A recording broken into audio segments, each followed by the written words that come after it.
gonna rock, run the clock tonight.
Hello, everybody. Hello, everybody. This is Indigenous Monstrosity, and I am Monstrositus X.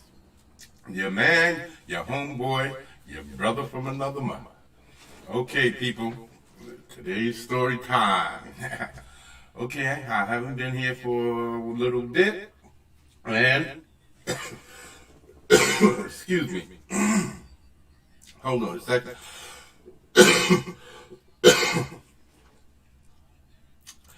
All right.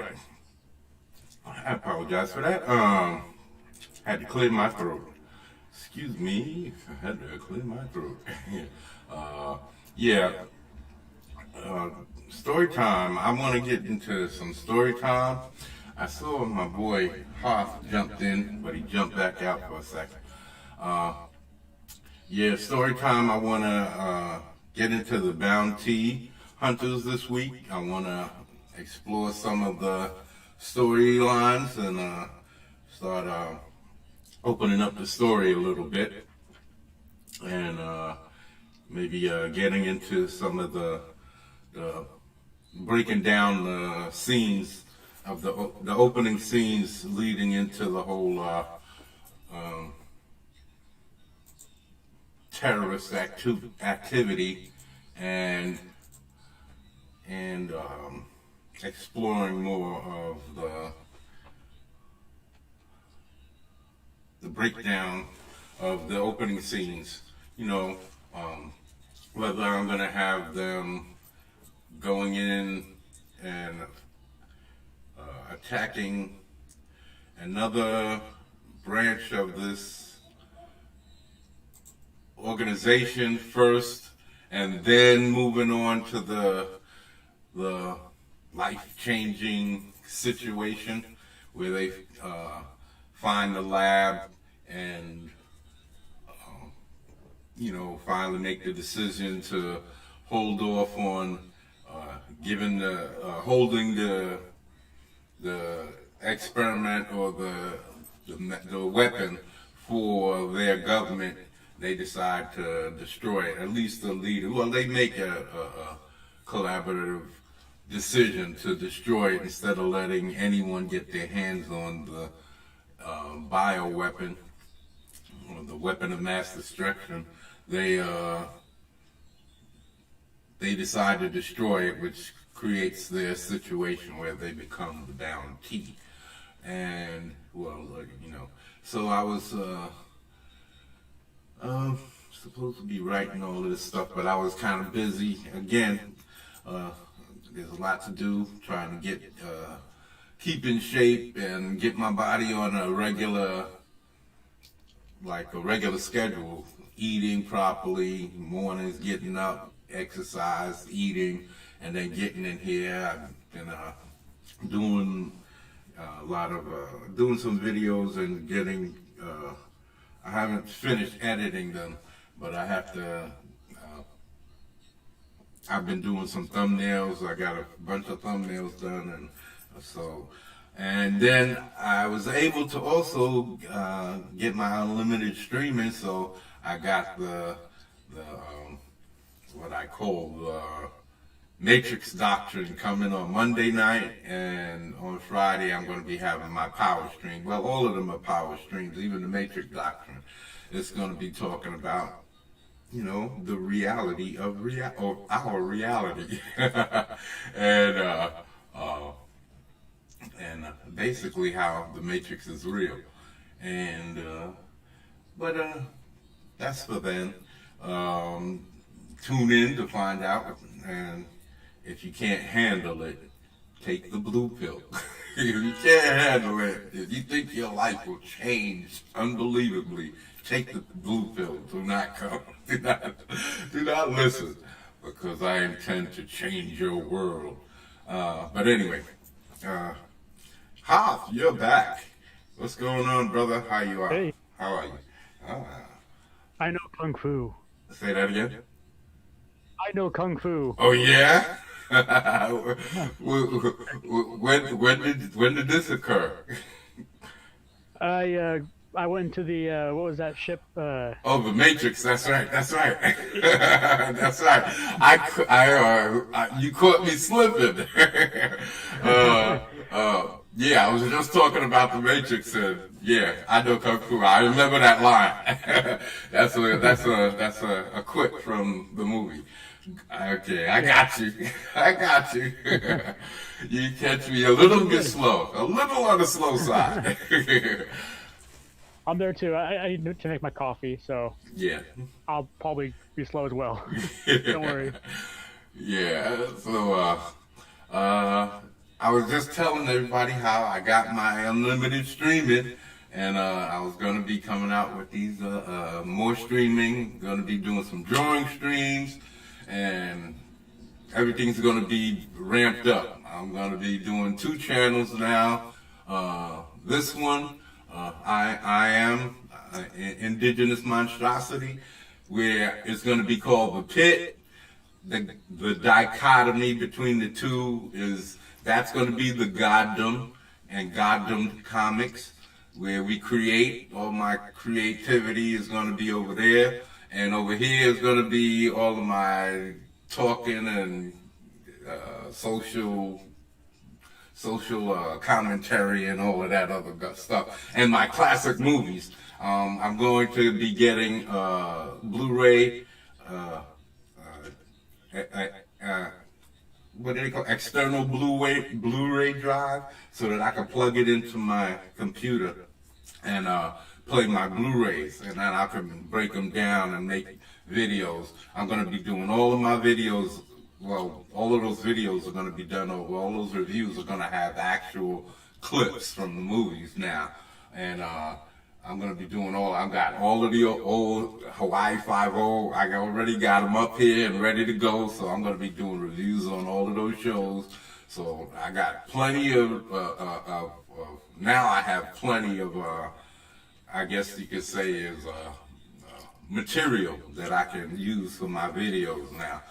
Because before I wasn't thinking on those levels, and now I got all of these old shows that I could also add in with the old movies, and that's going to extend my library. So I'm going to be doing a lot of Yeah. those, and then I'm going to be doing all of the cartoons and comic books. So all of that's going to be on Goddamn Comics. I have to what do they call it? Verify the channel.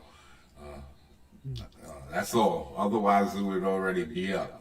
I don't know why I didn't do it already. The last time I didn't have my phone with me.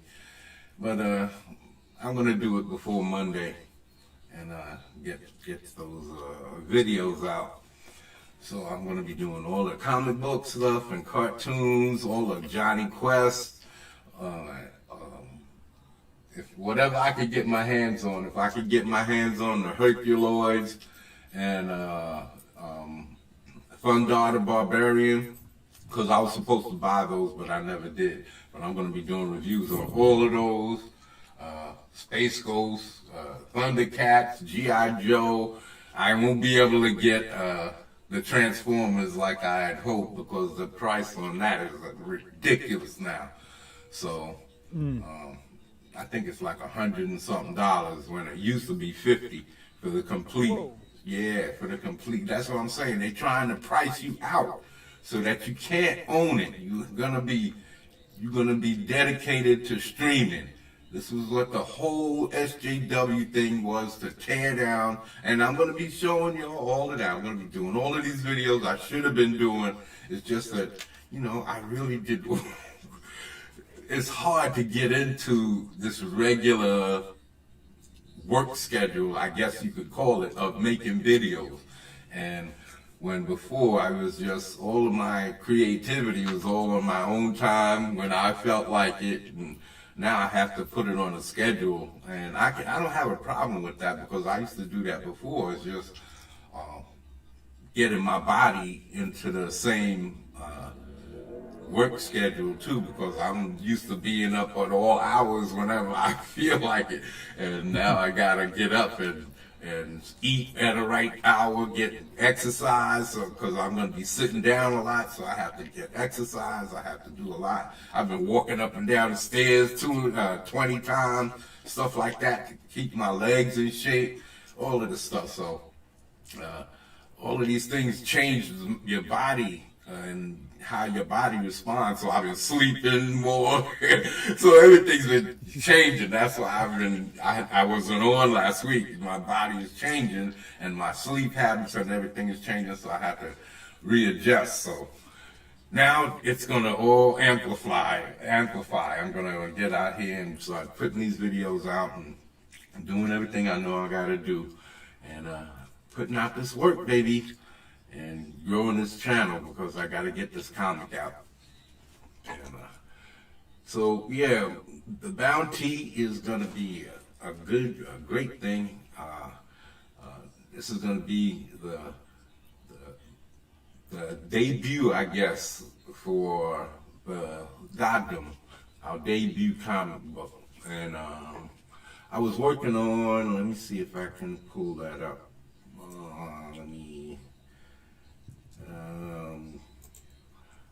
I was working on, I put it up on Twitter.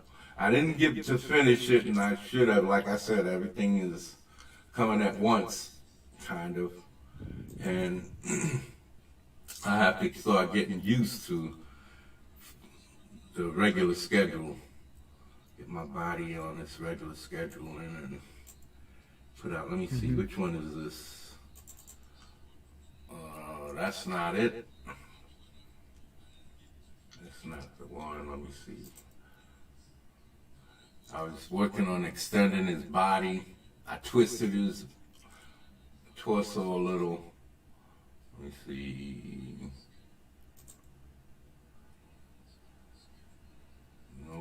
No, that's the original. That's the whole works. Let me see. I don't think I'm showing it. Hold on to your love. You got to hold on. Hang tight and don't let go. Hey. Yeah, I was working on homie. Let me see. Maybe I could pull up some of the old stuff. Yeah, this is that's not him either. That's more of, let me see. Here we go. Here's where I gotta work on the vest because the vest is too stiff. I don't want it. When I first drew it, because I made a mistake and erased it, or didn't save it, or the program made a mistake after I was closing it down, and it didn't save it, whatever. But I had originally did it, and it fit his body a lot better. Let me show you. See, you can see it really is tight on his form, but the way I did it before, it felt more like cloth, I guess. This feels like armor plated, you know, and I have to redo that. I wanted it to feel more like a cloth tactical vest.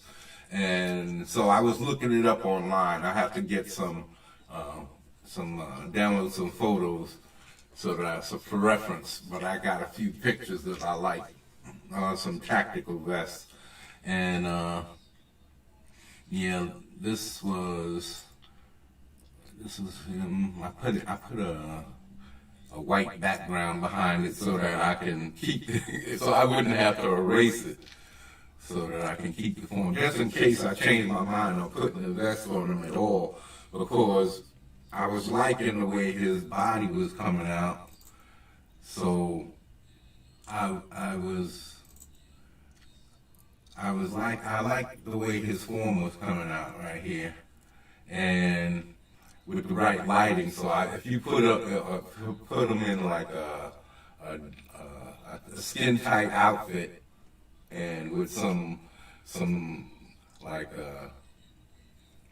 strap on stuff like what Dan Frager does. He puts all those pouches and stuff on him, so at least you still be able to see his muscularity, the musculature. And but that's why I guess they say you shouldn't do detail until you finish getting what you exactly what you want, because you might get attached to what you're doing, and then you might not want to get rid of it for the better work.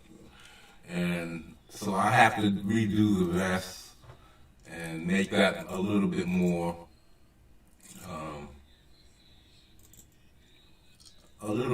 cloth-like. I'm gonna download some photos and use those as reference. But yeah, I got to work on his face. This is the picture that I decided to use of as reference. That's a ferret. You see the long body. So that's the face as reference that I was going to use to get the angles of the eyes and everything right, and the teeth and the jaw. Probably going to use the same, I guess, pose. His mouth's going to be open, and I'm deciding whether I'm going to change his arm and put it straight out to the side, firing some weapons after I seen what Rob Willis did with Dan Frager's Black Flag post cover. Man, that was crazy. It's sick. So I'll probably keep it going the way I'm going to do, but I need to start doing more drawing and getting more dynamic with my poses and my illustrations and stuff. So for now, I'm just going to keep working on getting my speed up, getting to completion. I have to get my lines tight, and I don't know. I just work on my shadowing, my light sources, all of that stuff, because that's things that I haven't worked on for a long time, and so these are the things that I'm going to need to work on and be more consistent. That's what everything is from now on.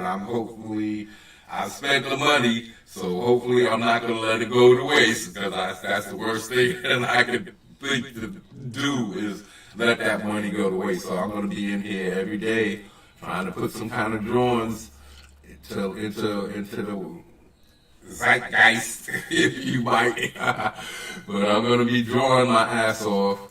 I'm going to be trying to pull off the dynamic stuff and drawing some covers, drawing some all kinds of things, working on Mike and some of the things that I need to work on with them. Let me see. There is art projects. No, not this one. Where is Mike? Where is Mike? Where is Mike? I'm supposed to have a whole by next week. Maybe even during the week, I'm gonna have some videos showing some of this stuff. I'm probably gonna start trying to ink some of this stuff, some of this old work. That's why I'm gonna start getting all my practice that I need.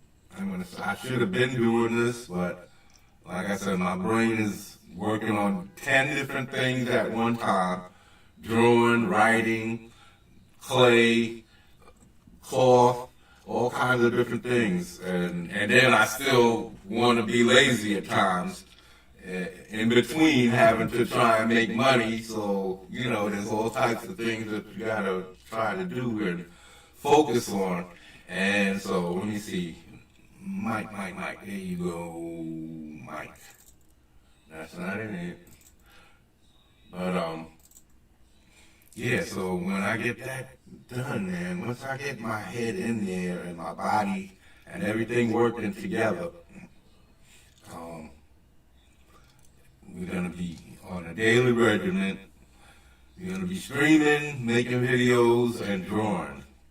I know drawing videos are, boring for the most part, but you're going to see that I do know what I'm doing. That's, for the most part. My forms are there. I really just have to work on my inking and getting my everything working together. Backgrounds, inks, colors, all of these things. So but my forms, and I know that I can put a comic out there with what I have. So, okay, y'all are watching this, and I'm sitting here bullshitting. Where is it? I'm looking for. I know I have one just on Mike. It's supposed to be for. That's not it. Down T random. See, I should have marked it especially for this. But yeah, so I will make sure to have videos going out. I'm going to be doing the videos on all of this stuff. I'm going to be showing you all of these old characters that I've been working on over the years. And I'm going to be putting out stuff on. I'm going to show you more. I did show you. Hold on. We can watch that. Maybe I can, while I look for this. Let me see. Let me see. What do I do here? Okay. Okay, let me see. I don't know how let me pull this up first. I think I pull it up. Go to my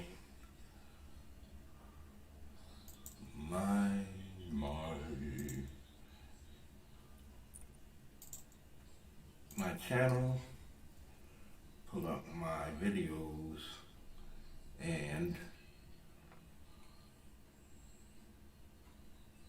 where's those videos? Twitter videos. Alright. Now where was that? I think it's the first one here. This one is the stone. Yeah, here it is. No. Alright, here it is. Alright, hold on. Hello. Okay. You seen all of this? No, I don't see any. Okay. I see the ferret. All right, good. I have to pull it up. All right. Stop sharing. Alrighty then. Alrighty then.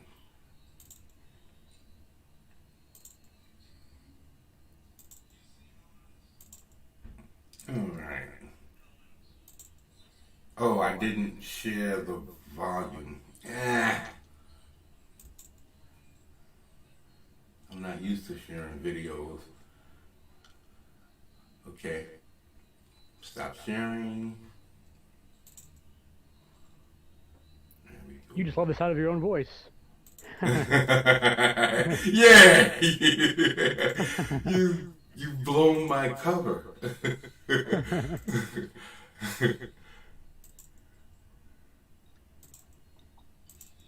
I've been Okay. thinking about the Go the ahead. Go Midas ahead. Bug City. I've been thinking about the Midas Bug City Yeah. with the Hello, recent everybody. news events and stuff. The recent And, news events. Yeah, and I thought of a something I could tell you about later. Okay. Yeah, keep that in mind. That's Okay. good. That's good. Hold on. This is Indigenous Monstrosity, and I am Monstrositus X. Last Saturday was story time. Had a good time. Talked about a lot of stories like I used to, like I have been, but I got to start focusing on getting a story started and completed, and trying to work towards what I want story time to be. And I figured at this time I can do two things. I want to introduce y'all to some of the characters that I was creating for my Stone God story, because I found a lot of my drawings, and you can see from this book, they're beat up, but you can see even back in the day, if you could make out this guy, I was doing my thing back then. I just didn't, take it to the levels that I should have been because of circumstances. I'm not going to make any excuses. What I mean is that I knew I was working on my forms, and getting him in different positions, like foreshortening. This is what you call foreshortening when you get him all bunched up like that. Even though I didn't get it 100% right, it was still working on my forms and getting better at everything. I just didn't have all of my shadowing and the light sources and all of this stuff. But as far as creating the knee and the quadricep area and everything, and the whole the leg positioning, the body, the arms, the shoulders, the width of the biceps and everything, I was doing pretty good. I was coming along and getting better. And this is a long time ago. We talked about early 90s. So back when I had started getting back into drawing after I was living the crazy wild partying days, and getting to learn about life and stuff like that, and freedom, real true freedom, because living those crazy types of lifestyles is about freedom, because you're going against what societal norms are. And you're saying, fuck the world, don't ask me for shit. Everything you want, you gotta work hard for it. So, that's a song. So, I don't remember the name of it. But anyway, yeah, so this is just one, and this is very faded, but yeah, but it was some of my favorite stuff, because it was things that I had not done before. How I might have done it at one time in one drawing in school on some loose leaf paper, and then was trying to repeat it on my sketch pad. So though I didn't have backgrounds and all of that, mostly what I was concerned myself with back then was form. I had to get my bodies right. I had to be able to put the body in any position, and so. Because that's what I don't believe in, making excuses for anything. I'm responsible for myself. Okay, stop. This is a scene where these guys have snuck into the. This is the mentor, a reptile dude. He saved them when they was children, and they sneak in and he trained them, and different things happened, and so yeah, this is I remember telling y'all that the Stone God story basically begins like Conan, because Conan was a big influence along with this movie right here, Fire and Ice. Yeah, that's it. Sorry about that. Fire and Ice, man. This movie changed my whole reality. You can see the headdress is and everything, basic outfit, basic clothing. There was nothing. It was perfect for me because I didn't have to cover up the muscles. And I hated drawing clothes and stuff like that. So I just wanted to draw muscle. So when I saw that movie, it was perfect for me. Everybody was in this way primitive society, and you didn't have to draw a lot of clothes. You just draw a lot of bodies throwing themselves at each other, killing each other, and all of that stuff. So this was a perfect movie for me, and it was the first time, one of the first times that you saw blood when in an animated movie. I was like, wow, I've never seen that before, blood. And then I started getting into anime like Akira and what's his name? The Ninja Scroll. So those movies just blew my mind right there. I was like, with the animation and the level of artistry and with all of the fine details. Hold on. Oh. Thank you. Thank you. So, with all of the fine details and everything, and I was into Frazetta in just his painting. So then when they came, him and Ralph Bakshi came out with an animated movie, and the girl was drawn just like all of his women in his drawings. In his paintings. I was, wow, man, I had to get this. I got it on VHS still to this day. And I have it on Blu-ray. I couldn't find it on DVD back in the day, but I would have gotten it. And but I have everything else. So I'm going to be doing reviews on all of this. Like I said, especially once I get the Blu-ray player, I'm going to show y'all my favorite scenes and everything that influenced me and why I draw the way I do. And instead of panel work, I basically draw like I'm animating. Everything is big in the middle of the page instead of drawing panels. But I'm changing all of that now. I've got to start putting everything into comic book form because I wanted to be an animator back in the day, but the amount of work that comes with animation, especially the level that I wanted to do it, you have to draw a lot. So I don't think I had that type of dedication. But drawing a comic book, I could do that. Because these two books, more than that, was dedicated to the Stone God. That's all it is. The glare. There we go. Fire and Ice. This is an animated movie from back in, I believe, the late 80s, early 90s. I think it's the late 80s. But mid to late 80s. 86 or something like that. And this is an animated movie. Frank Frazetta with his thick, juicy booty pie women, which I love to death. I just love this movie. It's a very basic, simple story, and you're gonna see it influenced me because I was creating my own type of subhumans. That's what these guys. The glare again. These guys over here. That's a subhuman. And that's Dark Wolf up there, badass. He's basically Death Dealer. Frank Frazetta created a character called Death Dealer, and he basically adapted Death Dealer as Dark Wolf. And I say that because in the movie, you're gonna see him on the top of, in the very beginning, you're gonna see him at the top of a hilltop, in the same silhouette as Death Dealer in one of the great illustrations or paintings that Frank Frazetta created. So, yeah, I love this movie.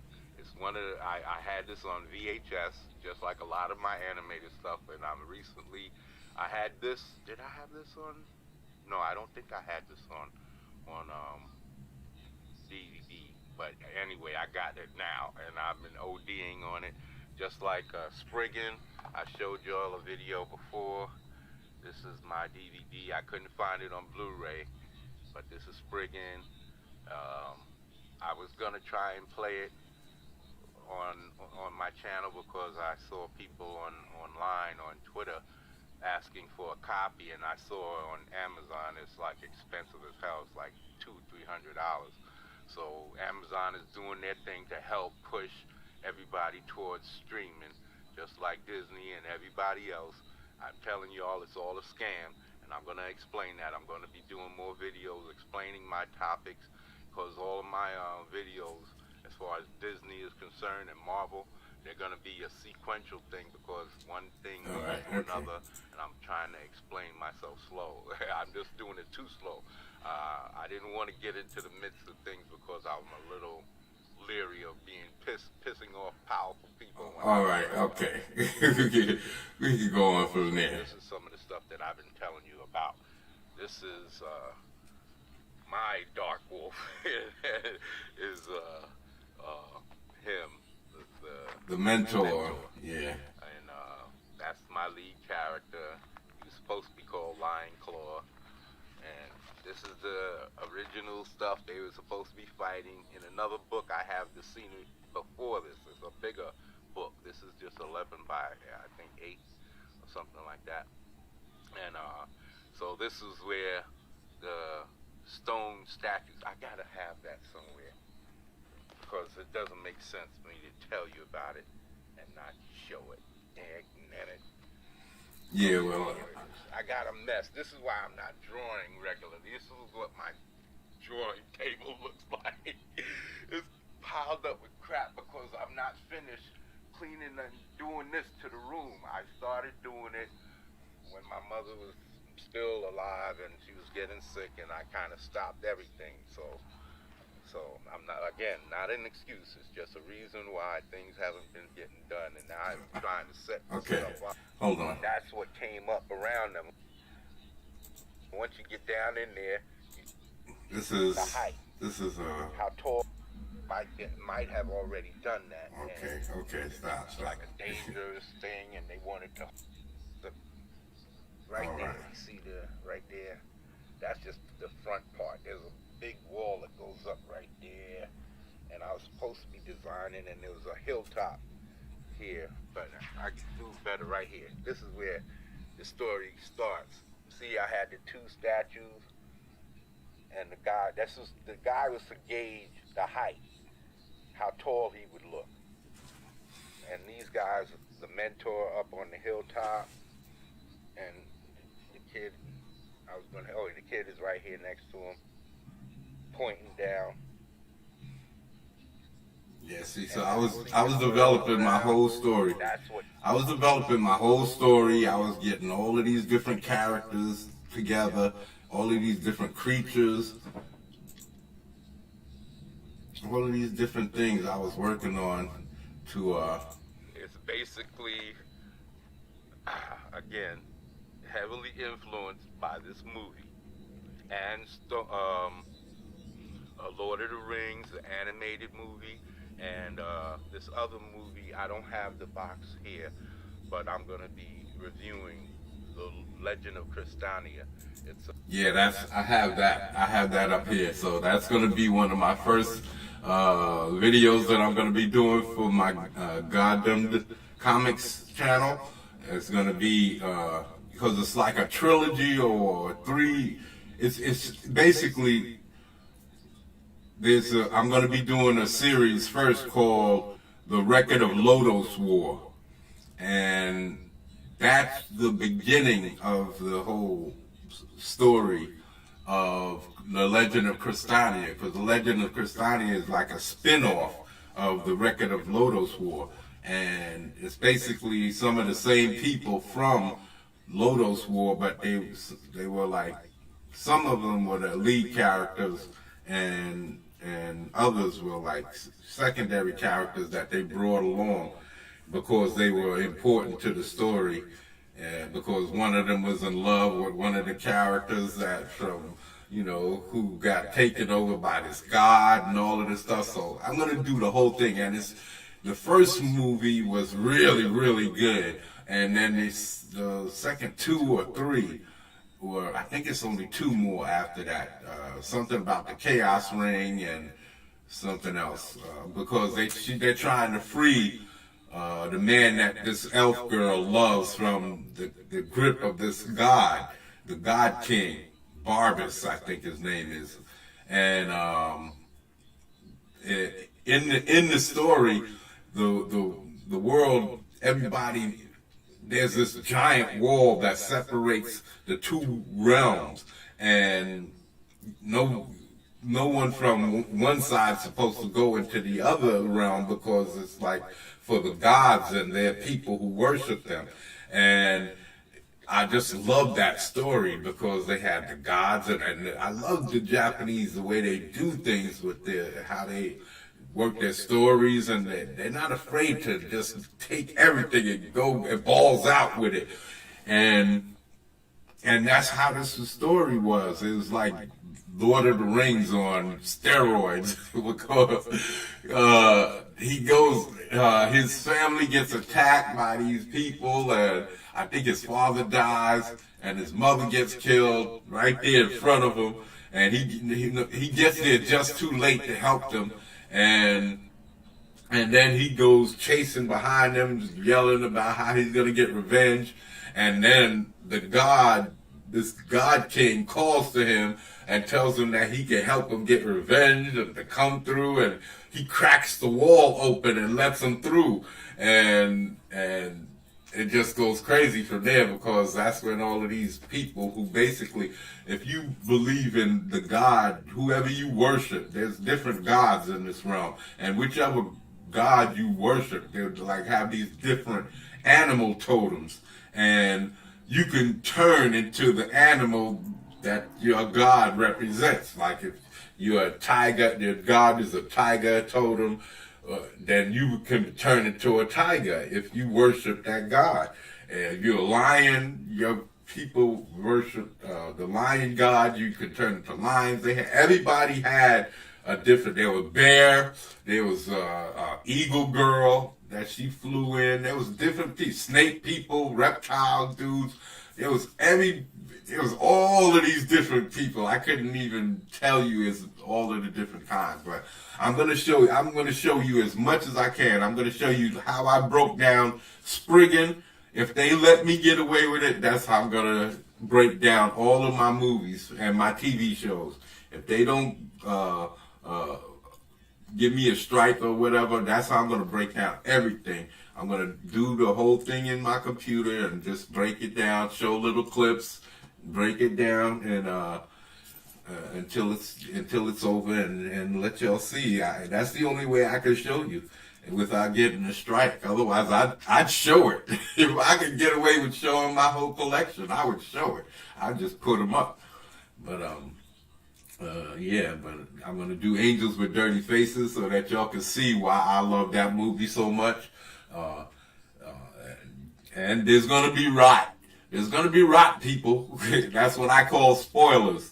So if there's not gonna, well, I'm pretty much gonna rot everything. Everything's gonna have rot in it. I'll probably make some videos where I won't have any rot in it, and I'll say this won't have any rot, so you won't have to worry. You can check it out, and then if you can get the DVD or Blu-ray for yourself, you can check it out. Or download it, or whatever it is y'all want to do, because I think y'all are making a vast mistake by the streaming stuff, because whatever I want to watch, it's always in my library. I don't have to worry about if Netflix is going to take it down in place for something else, to make room for something else. Like Disney, they're not going to raise their prices, all of this stuff. I understand people don't want to have their walls cluttered with DVDs and Blu-rays, but that's your power. That's your consumer power. With that, nobody can tell you no. You have to, this is the power that they have over you. When you give them the ability to say later for you, you need to come to me in order to get what you want. And this is like crack. This is what the crack thing is all about. You becoming crack.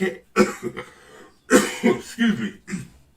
You becoming crackheads. And they're making you into these crackheads because that's what y'all acting like, a bunch of juveniles that don't know how to see things for yourselves. And you say, let the corporations handle everything instead of me taking control of what I want to own. If it's mine, it's mine. If you're gonna, VHS was the first time you can own a movie. And now you're giving it back. Y'all giving it back to the corporations and say, we don't need to. It's too much trouble. But I don't see. You have to keep paying no matter what. You have to pay for the internet. Even though you're already paying for it. Okay, I understand. But you have to pay for the internet, or you keep access to the internet at all times. Otherwise, you can't watch any movies. You have to... and you have to have the service that you're also going to have to pay for. And that's going to be continuous. If you're going to want to watch the shows, you're going to always have to have something that you're going to have to pay for in order to own or watch the property. And it also, you have to depend on them showing what it is that you want to watch.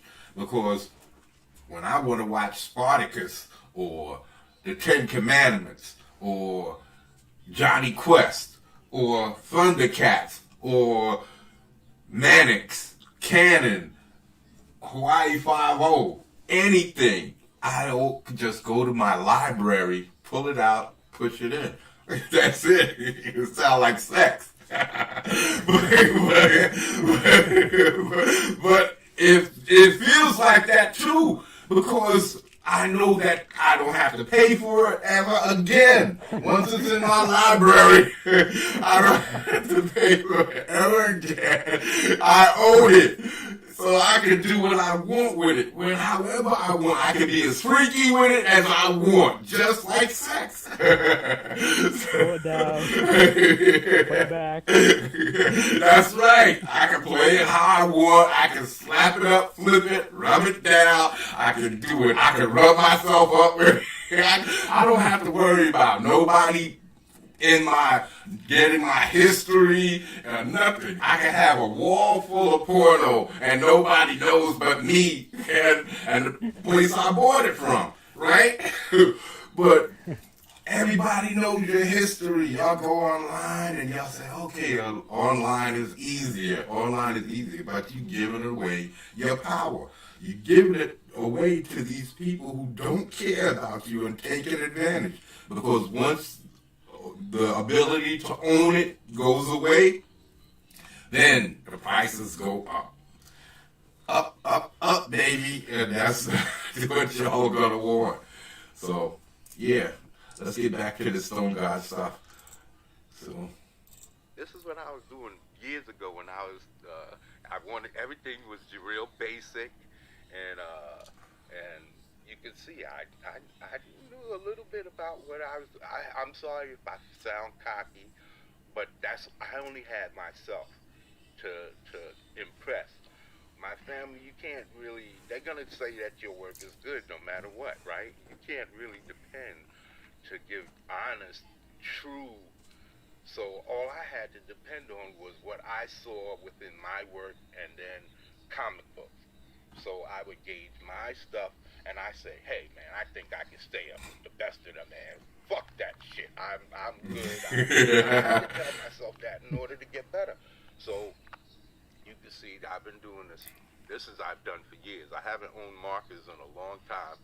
I gotta get me some more, and I think all of the markers that I use to do this kind of dried out by now. It's like stuff that I did, all this. These are some more characters. I got characters all over the place as far as, but it's one I don't story. draw like this anymore. I definitely improved, but I do have the same influence. I would say my heavy. I wanted to have all of these different rulers from different regions. So any different region, just like this is where I'm talking about the Legend of Crystania. These movies and these shows influence me, but I'm not retelling their stories.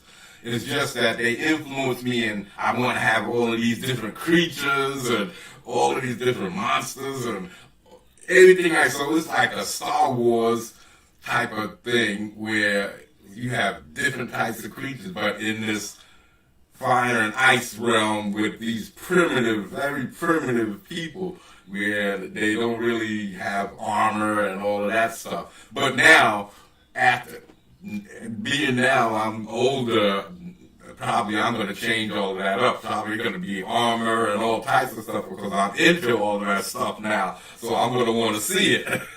Back then, I wanted to stay away from having to do all of that extra drawing. Now I don't care. I want to show that stuff off. So everything is going to be changed now. I'm going to have to update the story. Well, the look, not really the story. The look is going to update. So this is one of my characters. I was calling him Python,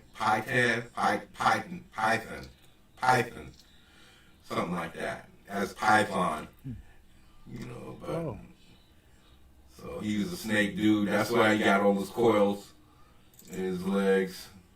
The whole X-Men and the series Alpha Flights and all of that stuff that he spun off with. See and then, the snake, like the coils behind him. Who else was the Fantastic Four, Spider-Man, the X-Men, the Hulk, Thor, Silver Surfer, Terrax. I love Terrax. I love his design, and I know he was also a herald of Galactus. I like Galactus. Okay, I missed it already. This is why I look forward to having all of these types of. But you can see the coils behind him. I showed it better earlier, but he's supposed to be. You see, everybody that had their own region. The gods in this world had their own regions. So the people who the gods uplifted in their regions, like if the stone god was a dragon, so he uplifted all of his reptilian, people. So you got snake people, dragon people, all types of different lizard reptile people because they're not dragons. They don't have the same capabilities that the god himself would have. So. I have all of these different types of creatures from all different regions, and I have all types of different realms, desert people. There's going to be this exposition out into this desert realm, and I got all kinds of creatures and dangers and threats out there. And like I said, I know this story. I could write it right now without a problem because I know this story so well. Because I know all of the creatures. I know where I want the story to go. It's just breaking down the dialogue and all of that other stuff. That's what I haven't done. And that's what I need to do. I need to start getting into all of that. Breaking down all. And I know now with how I think, all of the story and everything is going to be way upgraded because I started this story back in the 80s. This was my very first story back when I was a teenager. I was hanging out at my friend's house and he loved to read. And I hated reading. So I wanted to learn how to write, but I didn't know what to do. I didn't know the first thing. So I would ask my mother and my sister and him, yo, what's up? How y'all write? How do you write? Y'all read all of the time. You should, have some kind of basic understanding of how you break down stories, how they're structured. I don't know. I couldn't get it. I couldn't understand, how do you read books for years and years and years and you never understand the slightest about how they're written? You know, so I would ask him, when do you put in flashbacks? How do you break down those types of scenes and all of that? They wouldn't know. So my mother finally bought me Writer's Digest because I was asking all of these questions, and it helped a lot. It helped a lot, and then I did really, but then again, I had to read. So the understanding part is difficult. When they say certain things, you don't really comprehend every little thing. But I did get the basics of that, leaving cliffhangers at the end of every scene, so that people want to keep turning the page to move on. At the end of every scene, the end of every chapter, you want to have cliffhangers. And it's the same thing in comic books. You want to have a lot of cliffhangers and basically storytellers that push the story forward. Even in how you draw and structure your panel work, you hear Dan Fraga and a lot of the guys saying that you should have guys pointing and having things directing shadows and how you structure your lighting and things, like kind of directing your eye this way and that way across the panel so that you can follow the work naturally without even having the dialogue in there. You should be able to just read through without any dialogue and be able to follow, for the most part, your story. And that's what I was working on, man. Just trying to get all of that focused in my head. And like I said, even though I still didn't fully comprehend, because I knew I wanted to write, I had convinced myself that I wasn't going to be doing all of that drawing. I was in my 20s and I was just starting to get into all my wild stuff, starting to hang out more, and I had gotten kicked out of the house by this time, so I was on my own and I wasn't drawing at all at this time. So I was mostly hanging out, getting high and acting stupid, getting into girls and all kinds of craziness and partying, going to the city and movies all day, just partying, having a good time, getting into older women, all kinds of stuff. So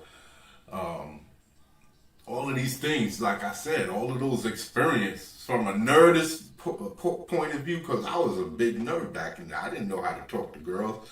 It's just that I took those little leaps.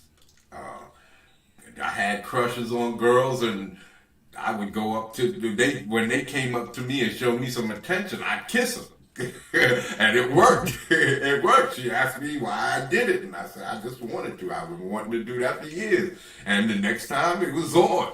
And that's why taking those little chances and stuff like that, it made the difference for me being one of those reclusive nerds to being an outward, more assertive nerd, to where now I can come back and fall back into my art and my stories and not be so withdrawn into myself, because that's where I was going when I was young. I came from a wild youth where a lot of things happened and I had to move and we had to change things up. I was getting into fights because of my twin sister.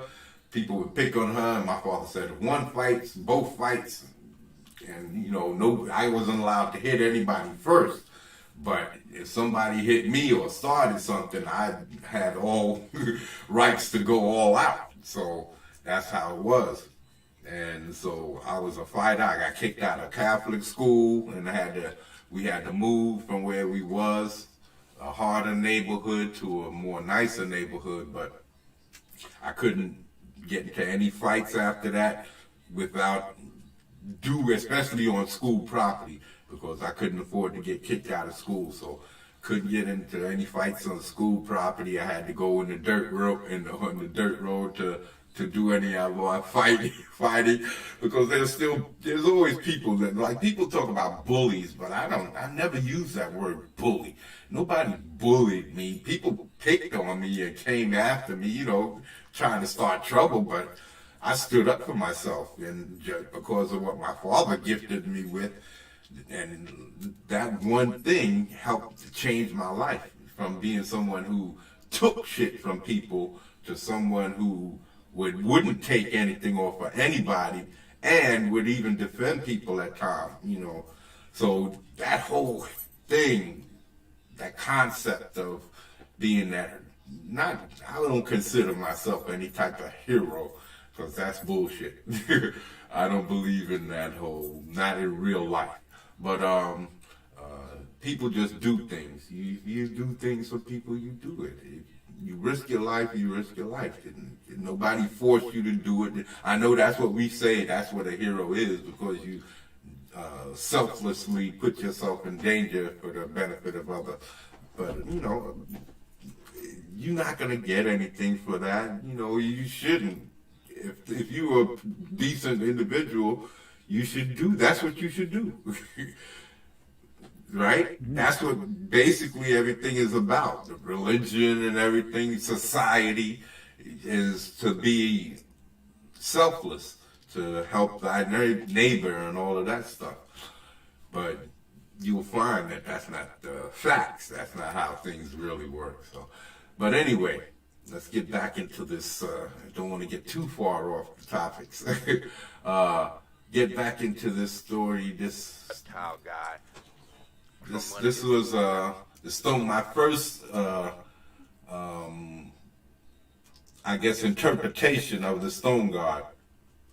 He was trapped in the stone, and in order to get out, this was one of the reptilian type people that the new stone god had as a servant in his castle, because a humanoid here. I do get, and this is people being. No, that's not it. Different helmet styles, and I was trying to come up with different weapons. That's not it. So Okay. Yeah, I was trying to find. When it comes to my inking, I was trying to find the. I did from one of his people. I was trying to find the one where the stone god. Well, basically the guy in the beginning that I showed with who was kneeling down. If you could have made out what that was, that was the stone god. He's humanoid, and he kind of like took up the mantle after finding the stone. He kind of siphoned off some of the energy from the stone god's prison. But I'm going to change all of this too. The stone is not going to be. It's not going to look like this. It's not going to be that small. It's everything's going to be changed. The whole concept is going to be shifted. It's not going to change dramatically, but it's going to shift. It's going to shift. It's going to take. The story's going to stay the same, but the looks, everything is going to dramatically shift as far as how my vision of things. So. Yeah, I'm gonna have this. I'm gonna have these guys all decked out with armor. Well, not some of the slaves and stuff like that, but when I get to the final looks, they're gonna be really armored up and have these feudal armor, really old, primitive armor, not medieval, more like leather, stuff like that, leather and different types of stuff like that. Not a metal type of armor. More maybe some chain links, stuff like that. Chain mail, stuff like that. And leather with metal highlights or whatever. But yeah, so I'm going to be working on all of that as I continue with my stories. You're going to see all of this stuff. I won't be able to show you all of that because these are my passion. these are my real passion stories that I've been working on for so long. This and the twins, assassins, the twin assassin story. Those two stories, basically my heart. Those I put so much into those, and that's what I'm trying to do with this Mike of Thug City story. I'm putting so much into it. It's becoming a very big passion story because it's going to be able. It's the engine. It's the engine for introducing all of my characters, as many as possible, and not all of them. There's no way that I'm going to be able to get to all of them. And I think there's going to be at least 2 or 3 different realities, because there's no way, I know that some of the ideas that I have can't exist on the same reality. So, like it couldn't, that one thing could happen in another city. That's what I was trying to think of. No, it wouldn't happen like that. It would happen to be like maybe in another like create some place like Latvia. Is it Latvia with Doom? Dr. Doom. He has his own city, his own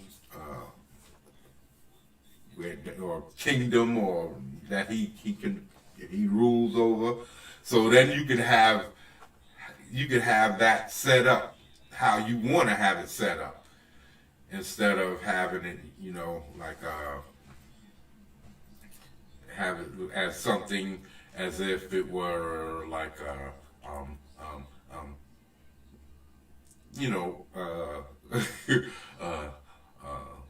have the city or the society set up how you want it to. It would be able to function in any way you would be able to say it. But the way that I have it set up, some of these stories, especially the one that I was working on with my nephew, that story, I don't see it existing on the same plane of existence as the Mike story. So I can't say bring those characters in at some point.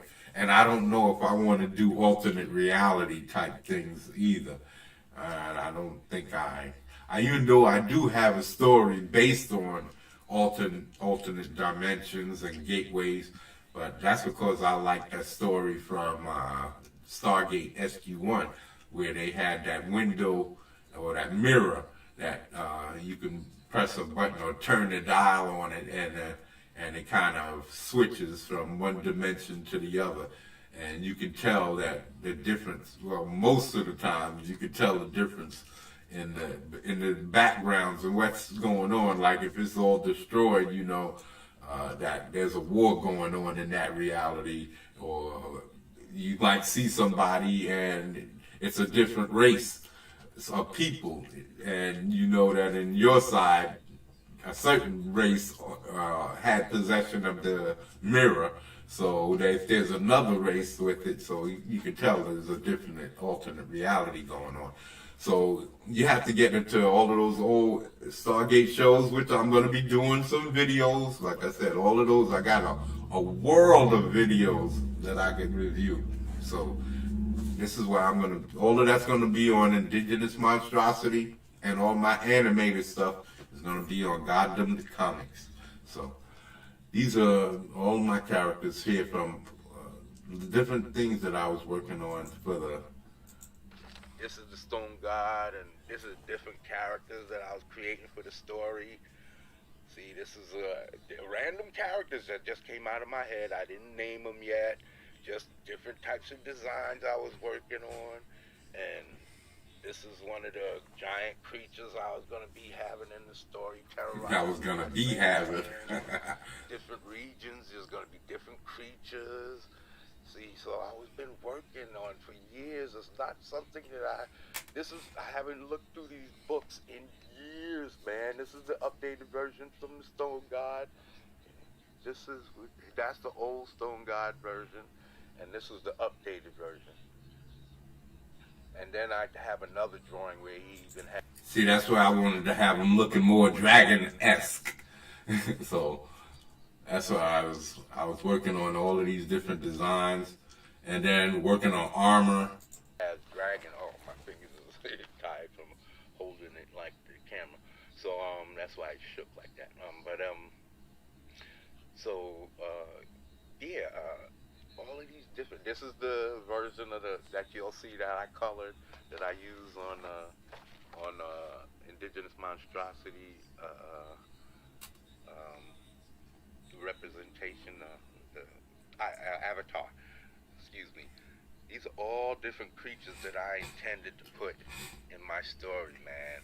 That's the he's also a reptile creature, but he's trying to do good because Yeah, he's more noble. He's supposed to be the more noble, trying to hold it down because he was a noble ruler at some point. But that's the problem. There's some things with the story that I have to work out, but because he's now like a lot like in Fire and Ice. Darkwolf, he was like a ruler. You could tell he was a ruler because at one point I think the girl had Tigra had shown up at some ruined city, and when she went up to one of the pillars, his face was carved into it, so you can tell that was his city. And so that's what I wanted for him. He's like this exiled ruler, and he finds these children and helps them to become men and get revenge and all of this and help change things in the world that they're. But again, another heavy influencer, being that I'm as old as I am now, the Game of Thrones. That's gonna be a heavy influencer now in how I tell my story, because I like the way they told that story, how people died and it wasn't dependent on one specific character. That it was more like real life. People die, and you have to depend on somebody else picking up the torch and keep it going. You know, just like when Martin Luther King died, you know, other people tried to pick up the torch and keep it going, but it kind of failed. But but they wasn't Martin Luther King, so Right. you know they couldn't handle they couldn't fill his shoes. So yeah, and that's what you see happen in Game of Thrones. You know, first the father got it, then the son, he was winning, and he messed up. He made a vital mistake by getting with this girl and betraying his people that he needed, and cost him and his mother and his whole family, everything. So yeah, that was a dramatic. So we're going to be seeing a lot of stories coming out of a lot of opinions about storytelling and influences and how people use power and stuff like that. That's what all the Matrix doctrine and my power streaming is going to be about. All of that stuff you've seen in my videos. That's all I know. I'm going to be talking and showing y'all how people influence people and how true power, where it comes from, and how I'm going to be using these ideas and ideals to influence my storytelling and my character development and all of that.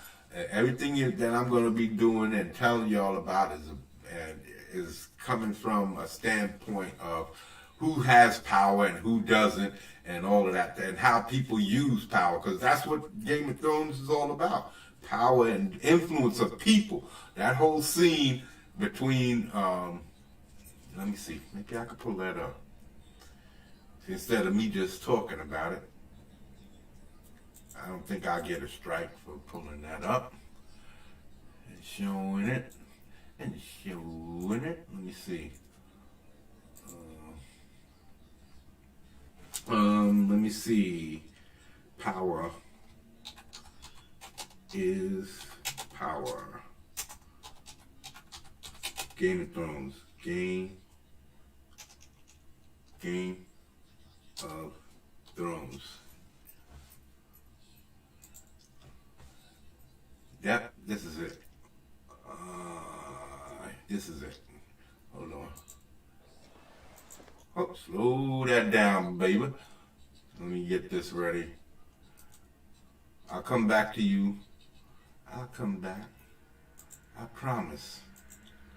I won't leave you lonely. Let me see. Game of Thrones.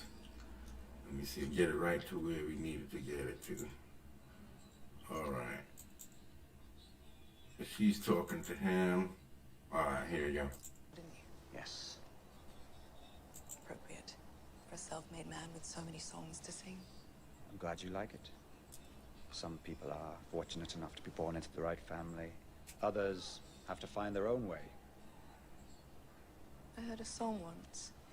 Found his way into the home of a very prominent family. Within the same home, awkward situations can arise. Sometimes I've heard even brothers and sisters develop certain girls live in the same home. Awkward. Now these two are sniping at each other. They're sniping. They're wielding their own power. And I know this is getting off of story time a little bit because this is how I like to tell my stories. This is what I like to show. This is what I want to show in my type of stuff in my stories. How people use little. Power is not about money. It helps. Money is a tool for people with power. You can have money. There's plenty of people who won millions of dollars in the lottery and then lost it all within years because they didn't have power. They didn't know what they do with it, so money was absolutely useless to them as far as whatever they did with it at the time.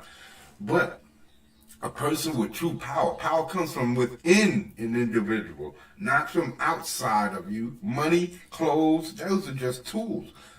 Power comes from your mind and how you think, how you break people down, how you interpret your life and life around you, and using those interpretations to benefit yourself.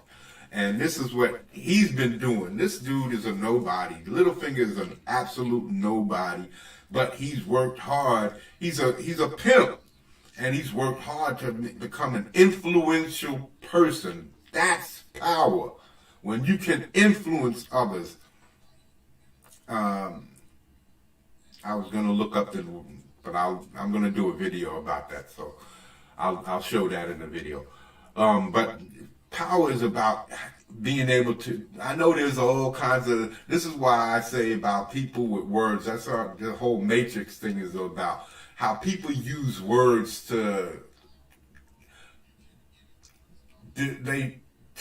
fog up or to mask things. This is why I like animals more than I like people, because people people have the same exact as a dog, same exact emotions as a dog.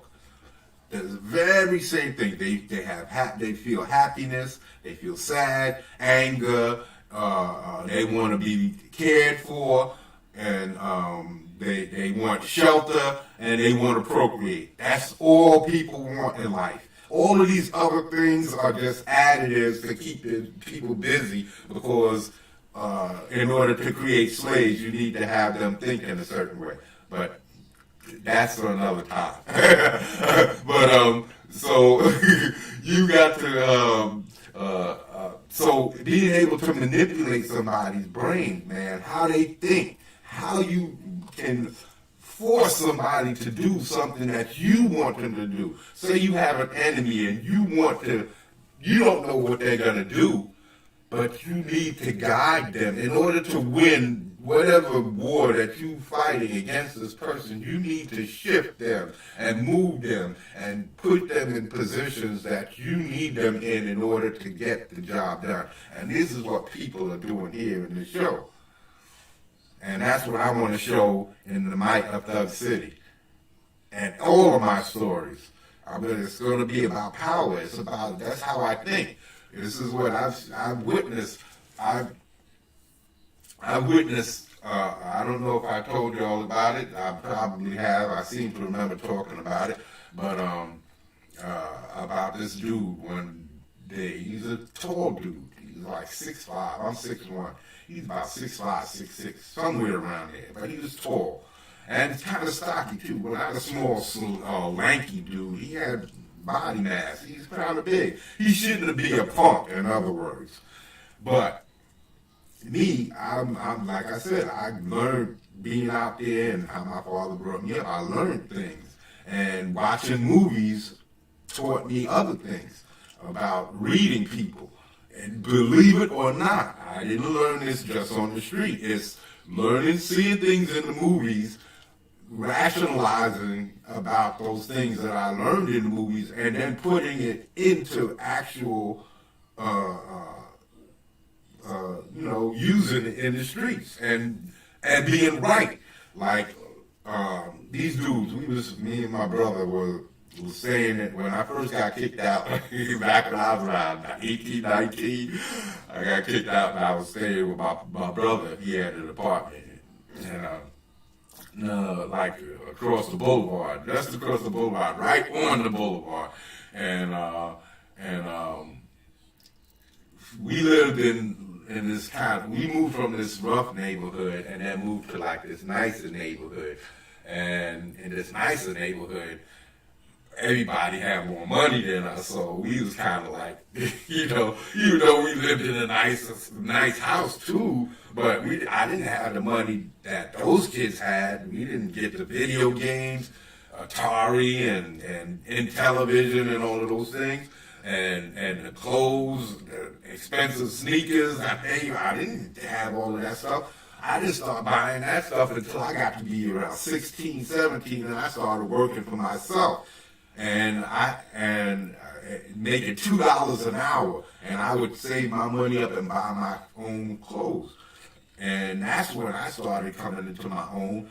But before then, I was the kid who had the skips on and was always being teased for buying these welfare Kmart sneakers and all of this stuff like that. I would get teased for that, So. Back in the days when I first got into high school, my mother bought me these suede sneakers. And Pumas had these suede sneakers, but they had the insignia, that swoosh across the side of it. And then they came out with a version without the swoosh. And I cut off the insignia on my sneaker, and it looked just like the Pumas. And I took some markers and I made it dark in the area where the swoosh was, so that it matched the whole sneaker. And I was sporting, and I would make clothes and everything like that. I had a cashmere coat my father had. I cut it down into a jacket, and I would wear it. I put a zipper in it, and I learned how to sew. All of the stuff. I wasn't no girly dude, but I wanted to learn certain things in order to, try to hang with the other kids when I knew I didn't have the money for it, so I would be inventive. I'd go out, I made it, and the girls were like, "You made this? Get out of here." Yeah, I made it, and I'd be walking around, I had girls interested, mostly my sister's friends would throw themselves at me, but a lot of them was kind of funny looking. I didn't people want to go that route. So, yeah, but anyway, power comes from, you take things. So I learned, I moved into my brother's apartment, and we wasn't, paying the rent, and the woman had this son who was a jailbird, just got out of prison, and he was coming around threatening us. So, my brother's girlfriend left the house and she was doing something that she wasn't supposed to, and so I had looked out the window and I saw these dudes putting something up under the wheel well on top of the tire. So I instantly, you in the hood, you gotta start, I know these people, this kid just coming out of prison, he was making threats, and she was talking about how she was going to be sending him around, and she didn't want to hear from me because I was the third party. We don't want to talk to you because you were the third party. In other words, I wasn't the man on the rent, paying on the receipt. My brother was, so she didn't want to hear me talking nothing. So she was telling me to shut my mouth because I was a third party in the whole rent situation. But we had stopped paying because it was cold in the place. She wasn't the heat wasn't up, then she shut off the hot water and stuff. So we was in there, and they was trying to get us out. And the dude came out, and like I said, he had a few dudes, and so I called my brother and I let him know, yo, you got to bring somebody with you. Are you, did you bring your American Express with you? You never leave home without it. That's what he was known for that. So I think he did have it with him, but he didn't have enough. It was a little tiny one, so he didn't. For 3, 4, 5 dudes, and we didn't know what they had. I had everything up in our apartment, and so I threw the windows open, started loading the stuff up, and started putting things by the window, just like you see in the movies, man. I threw the windows open, started lining stuff up by the windows, because my brother had everything. He had like a few shotties, he had hunting rifles, and a few other stuff, man. So I was lining stuff up, and they knew that my brother had stuff. So, when they saw the windows go up, everybody started ducking. And I couldn't run downstairs because by the time I tried to unlock the front door and get downstairs, everything could have jumped off. So, my brother brought people with him, and these 2 dudes, he brought at least 2 dudes with him, and one dude, short, stocky dude, we called him Figgy, and he was a soldier. Homeboy jumped up right up next to the dude, because if he was strapped, you had to make sure you got to get right up on top of him, because if he reached for something, you got to get him. You can't let him pull out on you. So, and I'm up at the window, trying to see it, and they're hiding up underneath the awning, trying to, not be seen, because they knew I was up there. I was ready to rain down on them.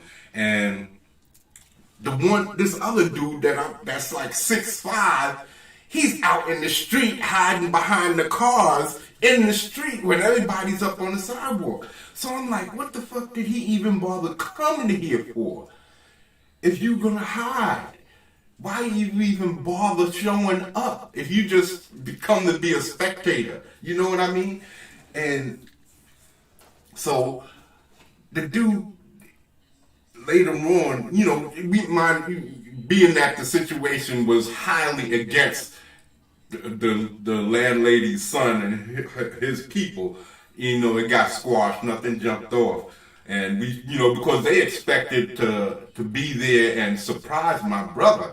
And luckily I saw what was going on. And if he was there by himself, they would have probably, hemmed him up and, probably slapped him around or whatever, because they would have had the numbers. And I wouldn't have known what was going on. But luckily, like I said, I spotted it. It was like, somebody told me to look out the window at that time, and I looked and I spotted it right at the time when they was committing their acts. And so I called him, he brought his people. But later on, this dude, the same 6'5" dude, we had gotten in this situation because, like I said, I used to sling, I used to be in all of that corner boy stuff, not heavily, but I was adjacent. I was around this stuff all the time, and there's times that when I was like heavily involved. So anyway, we used to work out of this house, and these dudes came through, and I didn't like this dude because he had already tried to play me for a sucker. in my business and trying to, some of these dudes came out of prison, they murderers, and people are afraid of some of these dudes, but I wasn't. And these dudes was afraid of this one dude who was like hardcore. And I used to hang out with this kid. Me and him used to go uptown and get dust together for everybody. And then walk out on the cabbie. This cabbie would take us all the way uptown. spend like 2 hours taking us all the way uptown, waiting for us while we go up into the spot, buy like 20 bags of dust, angel dust, PCP. Oh man, I'm telling you, that's a trip people don't want to mess with. I'm telling you, we used to get fucked up on that shit all the time, man. And one time that had me tripping, hallucinating all kinds of craziness. I heard about it, but I was like screaming to the roof, help me, Jesus, Jesus, thank you, God, thank you. Oh man, after that I had to quit. I never messing with that shit no more. Oh man, but is that Sherman Hensley? Is that what the street name for it? Sherm, yeah. He called it the Sherm. Like dip it in cigarettes? Yeah. It's like mint leaf.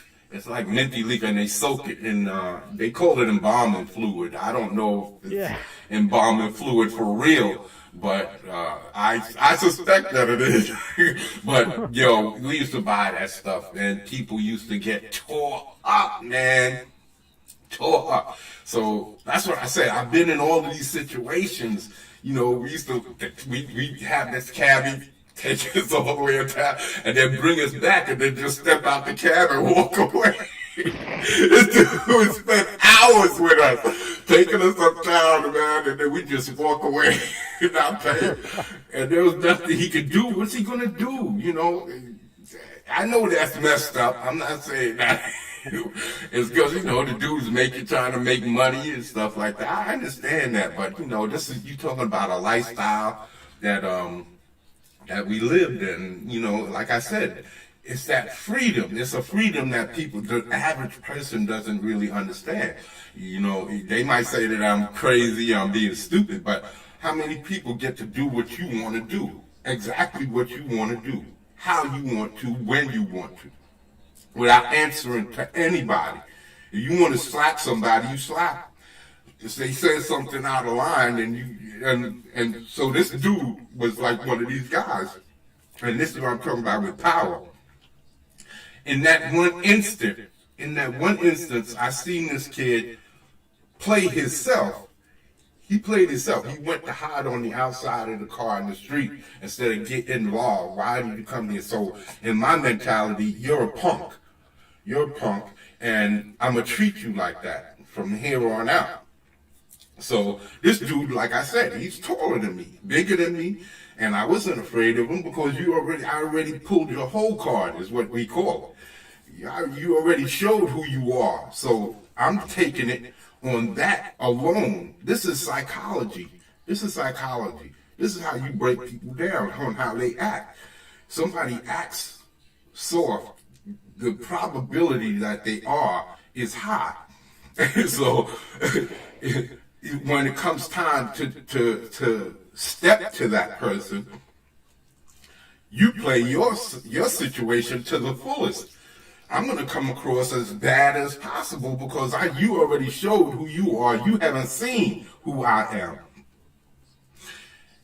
And so now that I'm going to come with mine, you're going to have to bring your full game to the situation. If I'm coming to you with all hostility, and you're not coming back at me with all hostility, you kind of timid and tame, you're showing me how weak you are, and I'm going to play that to the fullest of the situation demands. You know what I'm saying? So this is what happens with this dude. He comes and he's this crackhead dude had owed me money. We had certain people that we knew, and they couldn't get away because they were basically down with the crew. they was in the crew or around us for so long, and they basically hang out with us. And if you try to get them, they had no place to go. So they was strung out and they was doing things. But if you want to come and get free drugs, you're gonna have to pay twice what you was getting. So if you got a 20, you're gonna owe 40. If you got 40, you're gonna owe 80. So, and sometimes if you was desperate enough, you're gonna have to pay triple. But we let you know up front, yo man, you have to know it's gonna cost you. You're gonna have to pay 3 times. If I'm gonna let you have this on consignment, you're gonna get, you're gonna have to owe me. And so this kid had owed me a few $100s. And he was selling his house, and he was going to get his check from the realtor. And so he said, yo, can I borrow some money? Yeah, but it's going to cost you. Because we all knew he was selling his house. He was getting this money. Nobody told you to be no crackhead. That's what I don't understand about people arresting people for drugs, because nobody tells you to go out and get on drugs. You go search that out. Nobody comes to your door and go, do. You been selling drugs today. How many do you want? You know what I'm saying? they come out looking. So, this dude, he comes and I go out, get my money. We made a day of it. I come back and I hear this dude that everybody is scared of, that I went, take trips uptown with, is looking for me. Why I didn't tell him that homeboy had his money, that I knew that he owed this other kid money, and I should have let him know. So in other words, I'm gonna have to pump myself now. If I'm gonna, because everybody's supposed to be afraid of this guy, so now I'm supposed to pump myself and, act all timid and scared around him because I didn't let him know that this guy had his money for him. Now, what kind of a punk would I be if I have to answer to another man for something that I had nothing to do with? You know what I'm saying? That exchange is between those two men. Why should I have to tell him? Especially, okay, you my boy, I might owe you that heads up, but I don't have to answer to you for it. If I tell you, I tell you. If I don't, I don't. I don't owe you nothing. That's your money. It ain't mine. So, this 6-foot dude, this 6'5", 6 dude, he's like, yo, oh man, yeah, you knew he had the money. So, I come up to my homeboy and I'm like, yo, what's going on? I hear you want to talk to me. Yeah, man, I hear you knew that the homeboy had the money and you didn't let me know what was going on so I could be there to get mine. I said, yo, man, me and you was cool, man, but yo, I don't owe you nothing. I don't answer to you, And so I look at the 6'5" dude and I'm like, yo, the next time I hear you talking about my business, that's all I got to say. You gonna try and come out here and act like I gotta answer to you or answer to him right in front of him. Everybody's afraid of this dude. I'm right in front of him. I don't answer to nobody. I don't owe you nothing and I don't owe you nothing. But the next time, buddy, I hear you talking with my name in your mouth about my business, it's going to be on. Then later on, the dude that everybody's afraid of comes to me, he's laughing about it because he knows how you're supposed to handle it. You're supposed to be a man about your stuff. You're not supposed to be a punk. You don't answer to nobody else for somebody else's shit. So he tells me that homeboy ran home and got strapped up. That I terrified homie. He was so scared he had to go put something on so that he made sure, just in case, that I got irate on him, that he'd be protected. Now this dude is twice my size. twice my size, and I played him for the punk that he is. And this is what happens here with Cersei. He's trying to tell, Littlefinger is trying to say that her. Situations can arise. Sometimes I've heard even brothers and sisters develop certain affections. But first, she had made certain innuendos. Found his way into the home of a very prominent family. He loved the eldest daughter.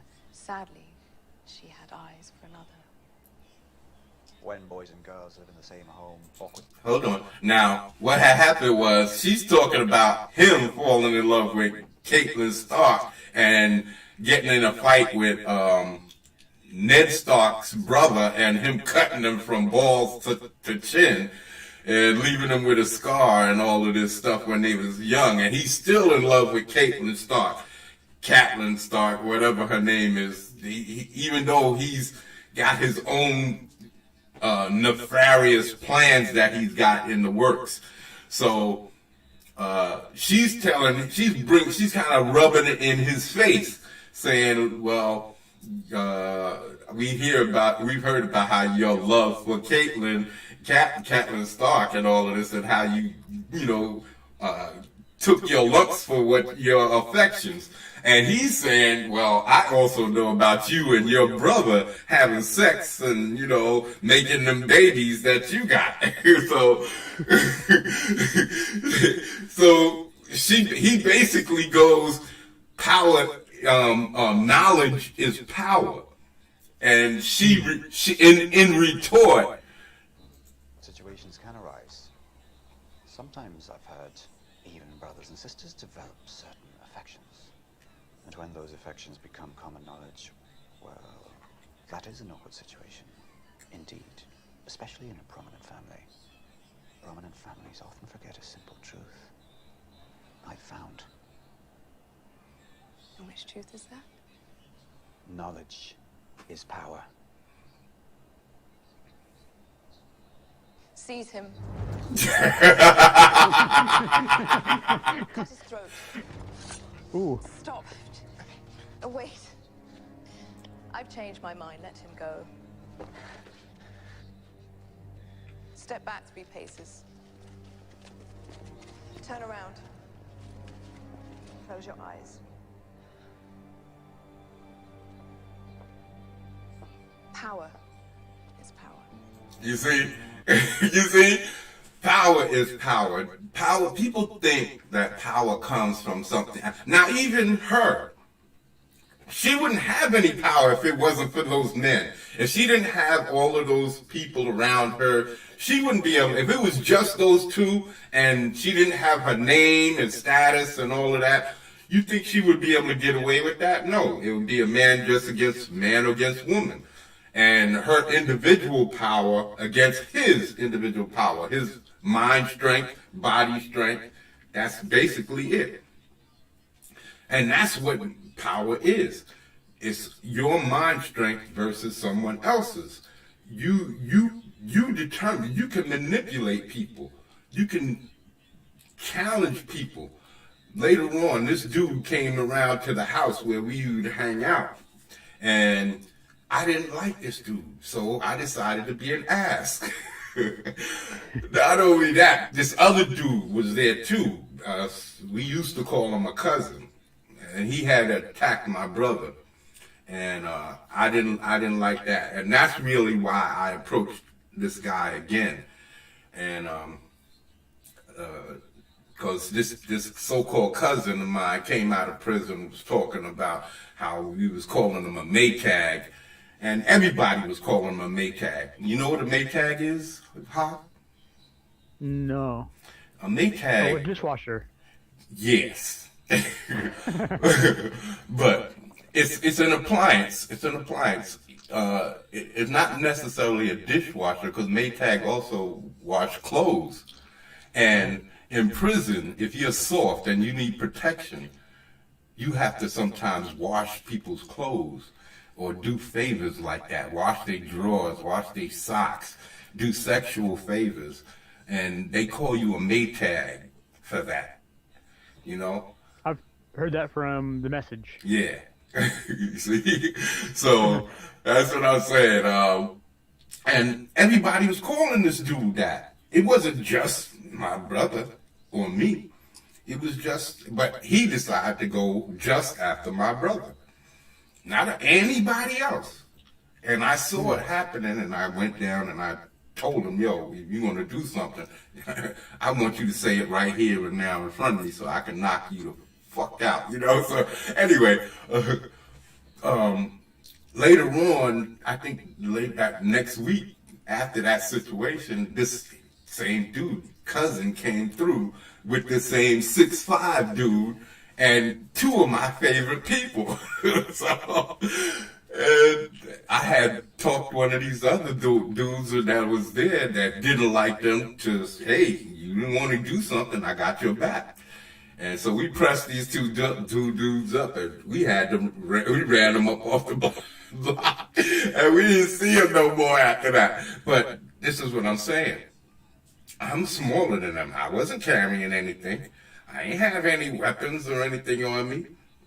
But I punked this dude who's twice my size because I showed something of myself. I knew about him, and I used what I seen in an individual.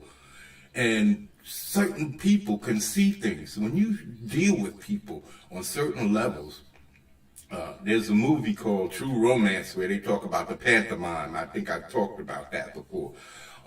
Christopher Walken. Maybe I could pull that up too. But yeah, so Christopher Walken talks about the pantomime, and it's about reading people. True Romance, the pantomime.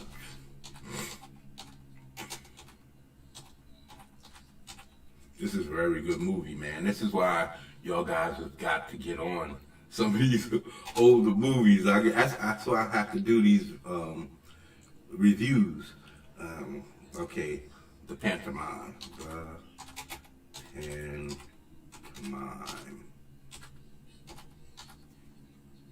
It's from Tony Scott, late great Tony Scott, great director. Yeah, okay. All right, hold on. Slow it down, pal. Let's share. It's nice to share. That's the way it is. Truly is. So what we're going to do today, I think I'll share. Okay. My boy Dennis Hopper. Christopher Walken, back in the day. Frankie, tell Luca to go outside and you know what? Do something you have out.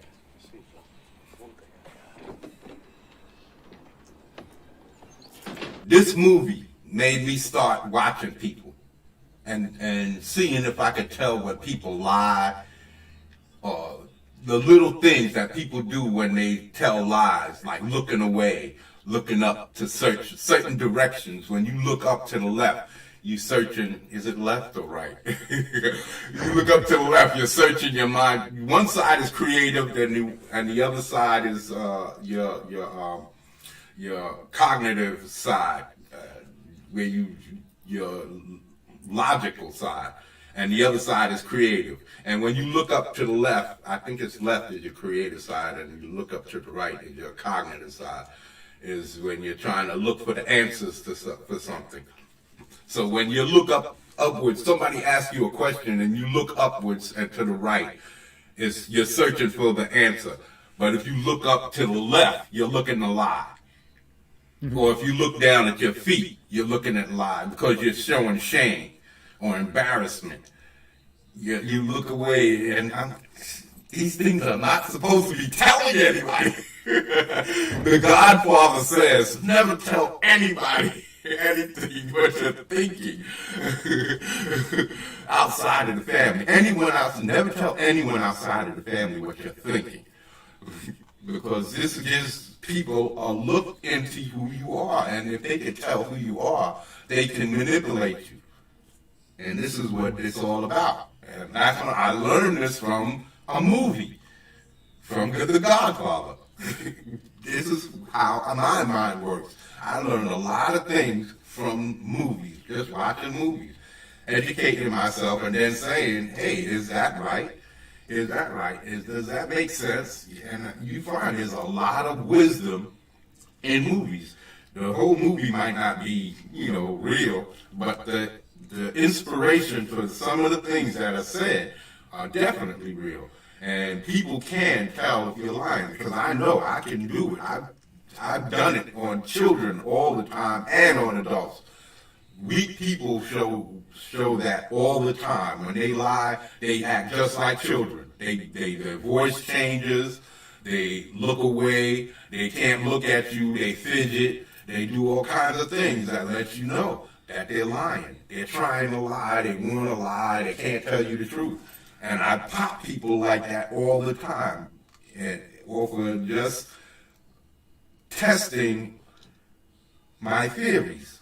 If I and having faith that I know what I'm talking about, because I've been doing it for so long, and I trust in what I've been doing. I trust that when I pull your whole card, that secret that you're hiding, and everybody keeps secrets about themselves, and they lie. People lie and they embellish, make themselves more appealing by saying, like, overinflating who they are.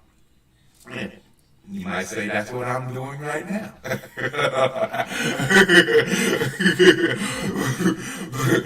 But no, I'm not. I'm telling you the truth. Do you know who I am, Mr. Woolley? Yeah, do you know who I am?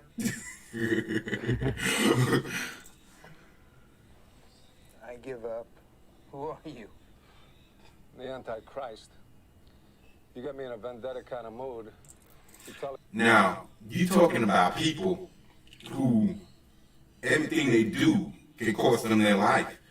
They put their lives in jeopardy all of the time. People who conduct themselves in criminal activities, they put themselves in, like I said, I've been in buildings going to re-up in dark, dilapidated buildings with no real lighting and candle lit. You go in there, people with all types of artillery is standing around. You don't know if you're going to walk out of there with your life or your money, So you put yourself in a frame of mind. Well, hey, this could be it. That this could be the day that this will end for you. That's what your mentality. So you have to be able to judge somebody on a drop of a dime. You got to remember, you look at people and people automatically put themselves subservient to you. We do that all the time.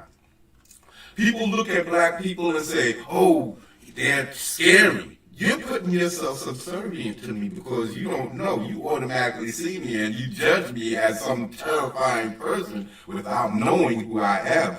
If I am the person who can see that in you, I use that to my benefit, right? If you automatically come into a situation with fear in your heart, that's why two generals would meet on the field of battle to judge each other. You judge a general or a king or something in a powwow, or what do you call that? In a parlay.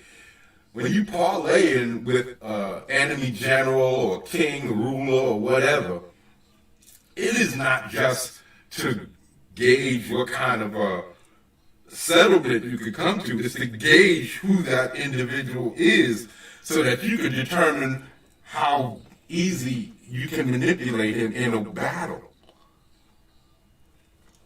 These are the types of things that you need to know about people. And this is why people shake hands. When you shake a hand, it's to show that you don't have a weapon in your hand. This is all symbolism. from back in the feudal times, medieval and feudal times. You show that you don't have a weapon in your weapon hand. So you shake your hand. You extend your hand in peace without showing no weapons, showing that you don't have a weapon. Your hand is open, your palm exposed, no weapon inside. Here, shake my hand. And this is where that stuff comes from. And you talking about from people men who are supposed to be hostile. All men are supposed to have a degree of hostility because all men are supposed to be able to defend themselves. This is what we do not teach ourselves and our children. So when they fall victim to so-called bullies, we teach them that the bully is bad and you're good and you being the better person. But when you're being picked on, does it feel like you're being the better person? I don't think so.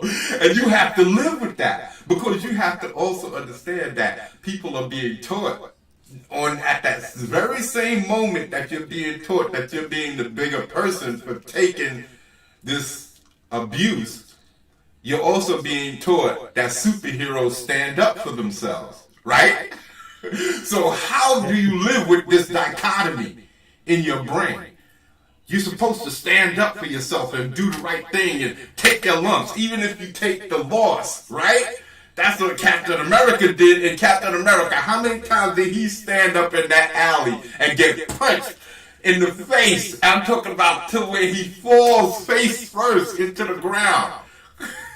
And he gets up and says, I could do this all day. Ooh, man, we idolize that. We idolize that, but in real life, we tell our children, no, that's not what you do. You're supposed to go and tell your teacher and become an outcast of being a tattletale and let this person who's using you as an object of entertainment on a daily basis to just get away with walking all over you instead of just popping them one. Because really, that's all they want you to do. I'm telling you, I've been in those situations, and I went after a dude with a stick. He was bigger than me. He was in like 8th grade. I was in 4th or 5th grade. And that's what my father said. Grab a stick, even the odds. Go take them down at the knees. Then when they down, take them out at the ankles. And if they reach for you, you crack them across the wrists. You know? So that's what I did. And when he saw me do this, what I didn't realize at that time is what I became his bully. So he was like, no, okay. Be cool. I won't mess with you no more. And ever since from that time, he left me alone because he didn't want me jumping out from behind buildings and bushes and shit and cars coming after him with sticks and stones and stuff. You know, nobody wants that. And I became his bully. He realized right there in that second that I didn't realize because I was young that I became his bully. I terrorized him. I put him in the situation that he was putting me in. Because I used to have to walk to school every day, and I used to have to walk underneath this trestle. There was no other way to get to the other side of the train tracks was to walk underneath this trestle. And he lived at the other end of my block, so I could walk down the next block, but I still had to turn to go underneath this trestle. So all he had to do was wait in the trestle. Wait in the staircase underneath the trestle. That's all he had to do. We went to the same school, so he used to be able to do what he wanted. But like I said, my father taught me, if they're bigger than you, you even the odds. And he would never. He became my bodyguard. From that point on, he used to protect me. He used to come and run to my side. If he thought somebody was bothering me, he would run over and say, yo, what's up? Somebody messing with you? All because I stood up for myself. No, this kid that when I moved here, there was this kid up the block from me. He lived in the same house. Well, you would call it adjacent, I guess, on the corner, but just a block up. In the same corner like how I live, in the corner house, but just a block away from me. He lived on the corner house just a block up from me. And I used to have to either walk past his house or go a block over and to try and get away from him. And he would wait for me in the trestle, underneath the trestle, in the staircase, underneath the trestle. So every day I used to and I got tired of it. So I used to wait. I waited for him one day, coming back from lunch in school, and I had this big branch, and I jumped out from behind the church because I went to Catholic school. I jumped out from behind the church. I watched him, and I made sure I checked him. He went across the street because we the little grocery store. We used to all go after lunch. Just before the bell rang, go get our candy or whatever, potato chips, and then come back. And that's what he did. And I was laying in wait for him. And he heard that stick go, ooh, ooh, ooh. He was like, yo, laughing. He was laughing. Yo, okay. I won't mess with you no more. Because he saw me coming. He heard me running up behind him. But I would have eventually caught him. He would have had to been watching his back from now on. You see what I'm saying? If he didn't do what he did, he would have been having to watch his back. And that's what people don't teach their kids. They teach their kids to be soft, and then they get older, and then they do something stupid because they have to keep taking this abuse all the time. And then when you getting abused and everybody see you getting abused, even other nerds abuse you. So now you're the bottom rung of the bottom rung. You know, getting picked on by everybody. You have no place to go. So eventually what happens? You act a fool. You come back and you start doing something crazy and you hurt somebody. When at least if you say, I might have took that loss, but I stood up for myself. Because I've taken losses, but I stood up for myself. And that's all I cared about, that I stood up. I was a man. I stood head to head. You got to bring ass to get ass. And that's what this guy's talking about, being a man. These are men. They might be criminals. I understand that. But the mentality, how they think. These are warriors. These are people like these social justice warriors who talk about how they're fighting, but they're not fighting. These are weak individuals who are crying, please, y'all have to abdicate. Y'all have to stop being men and be women and let us be the men. That's what they're saying. Please, can you be the women and let us be the men for a little while? That's what they're saying. Can you put on the dresses and let us wear the pants? The angels in heaven, you never seen evil so singularly personified as you did in the face of the man who killed you. My name is Vincent Kirkcaldy. I work as consul for Mr. Blue Boyle, the man your son stole from. This is a very good movie. Very good movie. I hear you were once a cop, so I can assume you've heard of us before. Am I correct? Christian Slater and Patricia Arquette. I fell in love with Patricia Arquette in this movie. Thick, beautiful white girl. Juicy. Oh, man.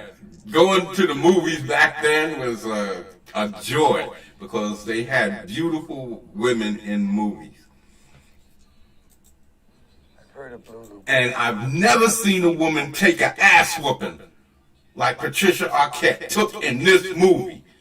If you want to see a woman, a strong woman, take an ass woman and come back to beat the dude up, watch this movie.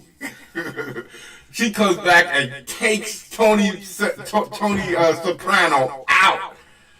She takes Tony Soprano out, and he's beating her like a man, punching her in the face and in the stomach, just beating her, bloody. I've never seen it. My boy said, oh, no. Steve McQueen did it in The Getaway to Ally McGraw or some crap like that. I said, that's bull crap, because back in the day, they wouldn't even, they had a certain number of that you couldn't even kill people. You had a body count in movies that you couldn't have a certain amount of deaths in a movie. So I know they wasn't gonna let you just wail on no woman. No way. They would show you, shaking her and maybe throwing her around, but not punching her like how this dude was.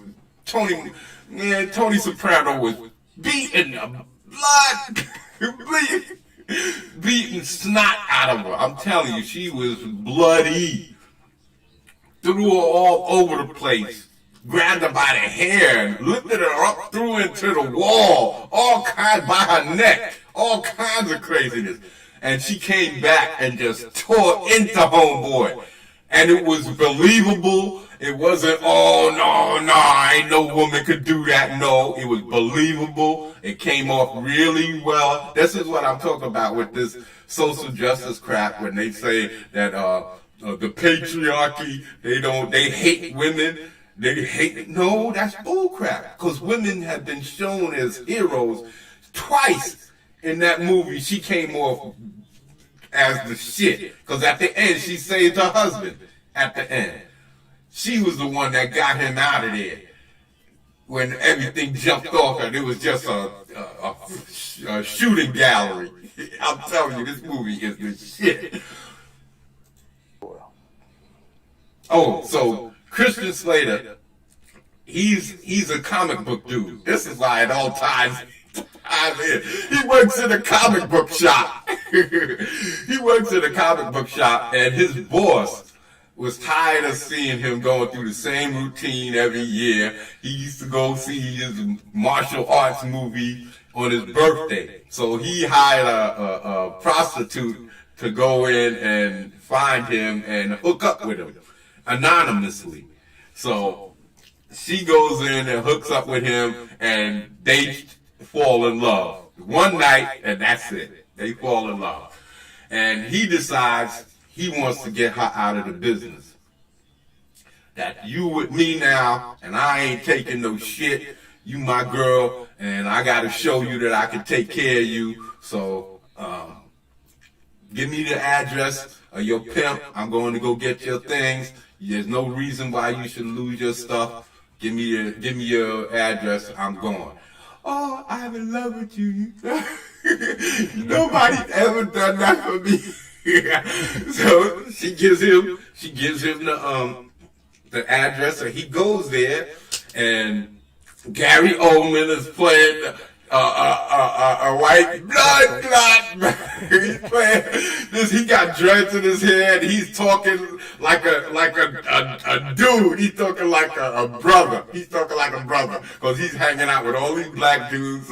And I think, oh yeah, he had killed Samuel L. Jackson earlier in the movie. So so Christian Slater is up in there, and the Mac is on TV. With Max Julian and Richard Pryor, they were pimps and kind of going at war with each other. And Max Julian, Pretty Tony was his adversary, and Richard Pryor was one of his friends, and he had either beat up. I haven't seen the movie in a long time. I gotta pull that out. I don't know if I have it on DVD or Blu-ray. I know I have it on VHS, but that's another mistake. I gotta try and rectify.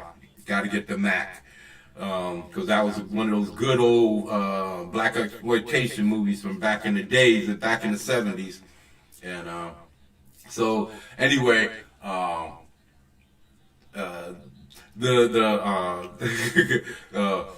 so anyway, yeah, he's his pimp, and they're watching the Mac on the TV, but he's not paying it. Christian Slater is not paying attention to that. He said, "I already seen it, and I don't need to know what it is." That's the Max Julian and the Mac, and I've seen titties before. Because Gary Oldman is like, "Man, you coming in here like Charlie Bronson, Mr. Majestic, all tough and stuff. If you was all of that, you sit down, watch my TV, and eat some of my food, eat an egg roll or something like that, and then I'd be afraid of you, because then I'd be like, yo, you know, this guy is badass. He coming in here acting like he ain't got nothing to worry about. I'm afraid of him." But you come in here with an attitude and staring at him and right to the point, not trying to hear nothing but give me Alabama stuff, and I just want to get out of here. I don't like you, all of this stuff. So, it jumps off, and Gary Oldman winds up getting himself killed. Oh man, this movie is so good. And so he pulls out a gun, he shoots him. And I'm telling you, you have to watch the scenes, man, because the action is really, really good. These movies are great. And so he pulls out his gun and he tells one of the whores in there, "Get Alabama's stuff, throw the stuff in the bag and bring it out there." She goes, just reaches underneath the bed and pulls out a suitcase and hands it to him, and he takes off out of there. But in the process of the whole fight, because he's in there by himself, and they get the upper hand on him. This big black dude grabs him from behind, but he hits him in the head with his headbutts him with his head. But before then, he gets kicked in the nuts, and he falls down, and they got him, and they search him and take his wallet. And when he kills him, he got the dead guy. He leaves his driver's license in the dead guy's hand. So the first person who gets there is Christopher Walken, and that's how they track him down. And so this is the scene where we are. And oh yeah, well, when he left, he didn't leave with Alabama stuff. He left with all of these gang mobsters dudes' drugs. He had like 20 kilos worth of drugs, man. I don't know, I think it was cocaine. It was the purest cocaine, man, uncut, man. He had like something like 20 something kilos of uncut coke. And so he took it and was trying to sell it, man. He came here trying to find out, because his father was an ex-cop. And he's trying to find out if there was anything out on over the radio that they had any evidence that could point to him. And of course not, because Christopher Walken got there first. So here we go. Hopefully, that will clear up the how full of shit on my question you've been asking yourself. We're gonna have a little Q&A, and at the risk of sounding redundant, please make your answers genuine. You want a Chesterfield? No. That's a cigarette, if y'all know. I think it's like one of those thin cigarette cigars, if I'm not mistaken. I have a son, my own, about your boy's age. I can imagine how painful this must be for you. But Clarence and that bitch whore girlfriend of his brought this all on themselves. I implore you not to go down that road with them. You can always take comfort in the fact you never had a choice. See, you never had a choice, man. What are you gonna do? What are you gonna do? You're surrounded by dudes you know they're serious as hell. What are you gonna do? There's no wins. What can you do, man? Look, I'd like to help you if I could, but I haven't seen Clarence. You see that? Oh! Slammed in the nose. Fucks you all up. Get that pain shooting through your brain, your eyes fill up with water. That ain't any kind of fun. But what I have to offer you, that's as good as it's gonna get. And it won't ever get that good again. We talked to your neighbors. They saw a Cadillac. Purple Cadillac. Clarence's purple Cadillac parked in front of your trailer yesterday. Yeah, he had just shown up there the day before, introduced him to his new bride because they went to the get married at the Justice of the Peace and everything. And she's looking good as hell, man. I'm telling you, Patricia Arquette is cute as a button back then. Ooh, they like these days. They talk about how the feminists, the femogeny. They talk about how they're fighting for women, but they're posting all of these bony, skinny women. I thought wasn't bulimia and anorexia a thing, but now they're trying to put these.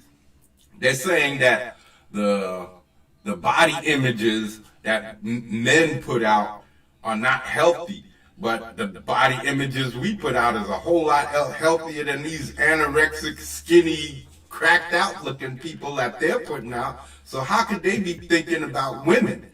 So, yeah, these guys here, they say about men hating women in these movies, but Patricia Arquette, I loved her to death in this movie. This is what introduced me to her. Mr. Wally, you seen your son? I seen him. I can't be sure of how much of what he told you, so in the chance you're in the dark about some of this, let me shed some light. That whore your boy hangs around with, a pimp, is an associate of mine. I mean, just pimping and other affairs. He works for me in a courier capacity. Well, apparently. A dirty little whore found out when we were going to do some business. Your son, the cowboy, was playing. Came in the room. Even though that's not what happened. That's not what happened. She didn't set them up. She just fell in love, and homeboy wanted to go get her things, and the girl who was there in the room, he was waving a gun around. She just panicked and grabbed the suitcase and threw it at him. She didn't care what was in it, and that's what happened. There wasn't no robbery. It was just a happenstance. Blazing, and didn't stop till they were pretty sure everybody was dead. What are you talking about? Talking about a massacre. They snatched my narcotics, hightailed it out of there. Would have got away with it, but your son, fuckhead that he is, left his driver's license in a dead guy's hand. You know, I don't believe you. It's of minor importance. What is of major fucking importance is that I believe you. Where did they go? On their honeymoon.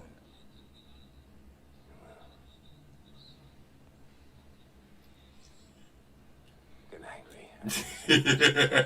He's not answering his questions. He's not answering on his honeymoon. Oh, really? On his honeymoon. That's not answering my question, pal. You trying to get slick? See? That's being slick. That's trying to be slick, because you know I'm asking you where he is, and you're talking about on their honeymoon. Okay. You looking for that ass whooping. Where did they go? They didn't tell me. Now, you just wait a minute and listen to me. I haven't seen Clarence in 3 years. Now, this is the part that I'm talking about. The whole pantomime thing. Being able to tell when somebody's telling you a story to save their ass or to lie to you, or being able to tell the truth. Being able to look at somebody and just from their gestures and mannerisms and the way they talk, their speech patterns, you can tell that they're full of shit. He shows up yesterday with a young girl, saying that he got married. He asked for some quick cash to go on a honeymoon. He asked me if he could borrow $500. I felt like helping him, so I wrote him out a check. We went to breakfast in the morning, and that's the last I saw of him. So help me God. They never thought to tell me where they were going. And I never thought to ask. There he goes. There he goes. There he goes. Hold on. Tony. That's Tony Soprano right there. There you go. Young Tony Soprano. That's before he put on that big gut and everything. He was mean too. Look at him. He had that mean. He had that dead face that I was talking about. He looked like he's cold-hearted. He don't care.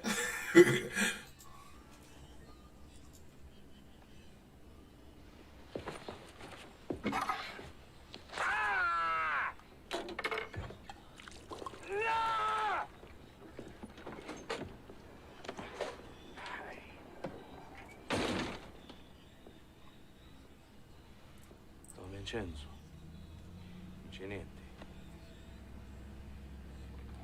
Questo non è buono. You know, Sicilians are great liars. Best in the world. I'm Sicilian.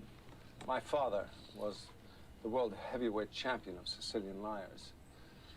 From growing up with him, I learned the pantomime. There are 17 different things a guy can do when he lies to give himself away. Guy's got 17 pantomimes. I don't know if this is true.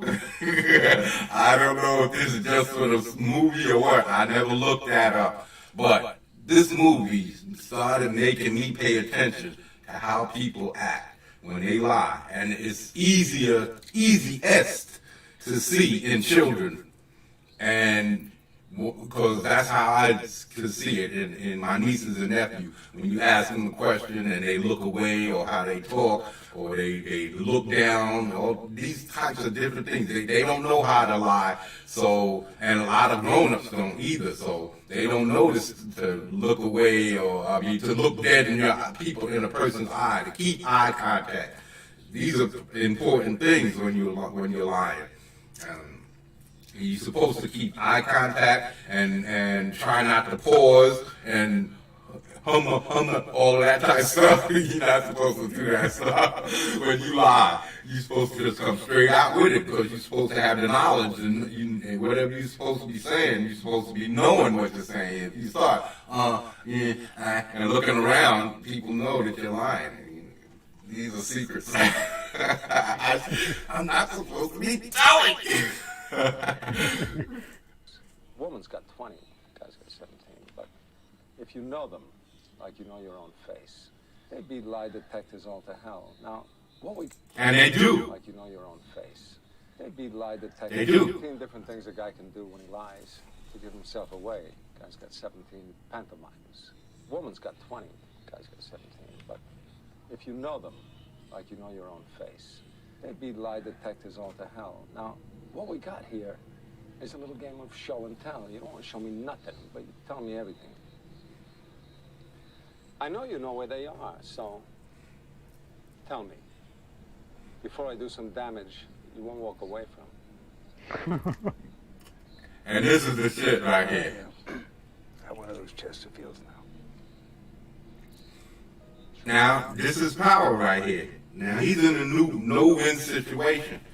He's in a no-win situation, and he knows it. He knows who this guy is. He knows he works for Blue Lou Boyle, and Blue Lou Boyle is this big-time mobster, and this guy is one of his muscle. So he knows that there's no wins. He's not going to make it out of here. There's no way that he's going to see the other end of this situation, especially after what they've been doing to him. He knows what the situation is. They're going to leave him there rotting because they're going to kill him. So he decides to take things into his own hands. And you might not think that, but this is exactly what he's doing. He's, instead of dealing with the torture that they plan on putting him through, he decides to make it fast and quick and easier for him.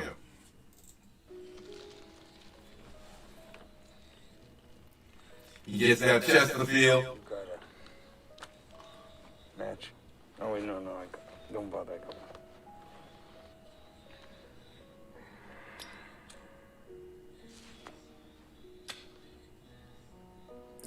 and another thing. I don't know, again, I didn't do the research, but I do know, I've heard about Muhammad and all of that when Muhammad was at the gates in Rome and he was conquering everything over there, but he just couldn't conquer any cities. He was defeating them everywhere out in the open. But in the cities, he didn't have the equipment so that he could, no siege weapons. So he never was able to conquer Rome. He was just able to embarrass them. But they said that when the Moors conquered Rome, when they was in there doing their things, they was, well, you'll see. But what I'm saying is, I don't know if this is 100% true. I didn't check the facts on what he's about to say. The Sicilian, huh?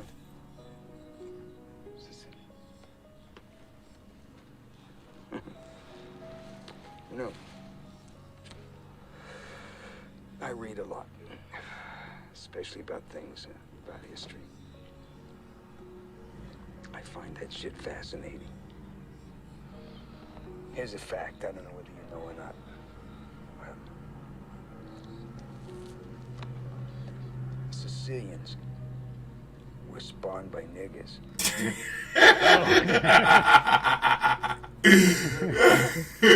Imagine that. Imagine that. Yeah. This dude, you torturing him to get information, and now you just call them one of the vilest things you can call. You can call a white man, and especially a mobbed up white man. Now listen to this.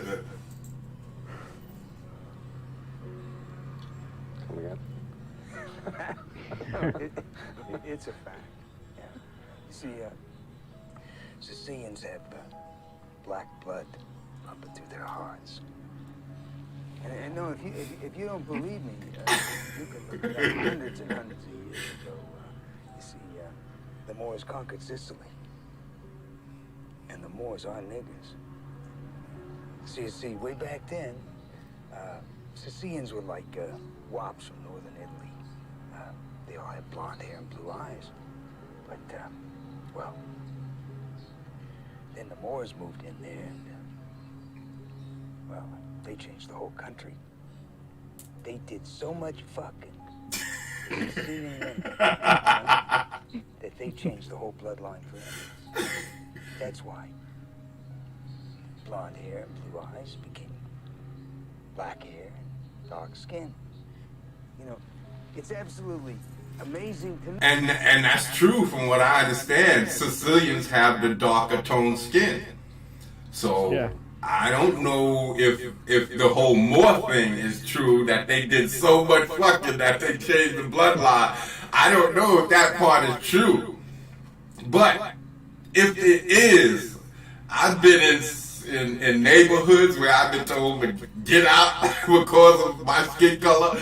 In neighborhoods, you can say, of such ethnic backgrounds. And it's kind of ironic if that is true. You know what I'm saying? Because I've been called that name by these people. And in reality, they're my brothers. So, yeah, this is just funny for me. When I heard it, it was just something funny. And like I said, the way to make your stories feel real. We got struck. My stream has been pulled down. Oh, no. Speaking of truth. Yeah. Truth can't be beat. So anyway, I'm going to just keep going, man. Because anyway, so anyway, yeah. So if this is true, I've never been struck before, man. Okay. I've been blocked. I've been blocked. The video afterwards, I think a couple of weeks ago, I got claimed. I got claimed when I showed that the challenge. Oh yeah. Yeah, I got the video got claimed, so it got blocked and it got claimed. but I just sent in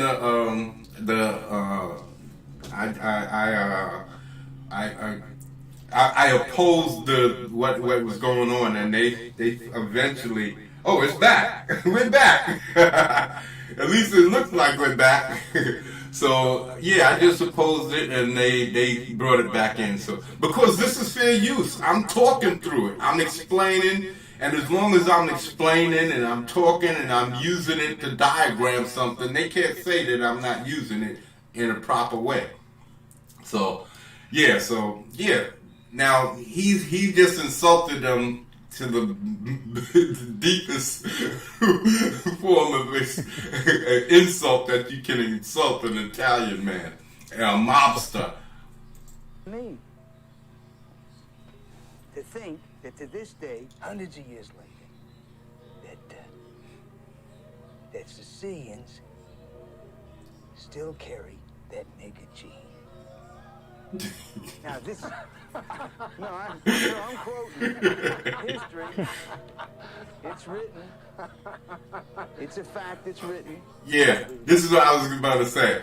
Now, when you creating stories, it's great to have facts in your story. That's one thing I've learned with reading those Writer's Digest. When you put facts in your stories, it grounds your story in reality. So if certain things are factual in your story, when you do talk about the non-factual things, they feel more real because of the other facts and the more reality-based things that you put into your stories. So that's why I believe what they're saying is right. Why would they put that in there and it's wrong? You're putting this across for millions of people to see it. So I assume that that's correct. That's historically correct. That they did the research before they put this in the movie.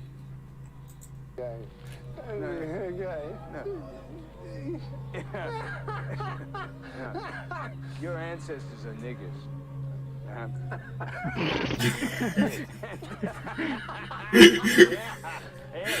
And your great grandmother fucked a nigger. Oh, yeah. And she had a half nigger kid. Now, if that's a fact, tell me, am I lying? 'Cause you're part eggplant.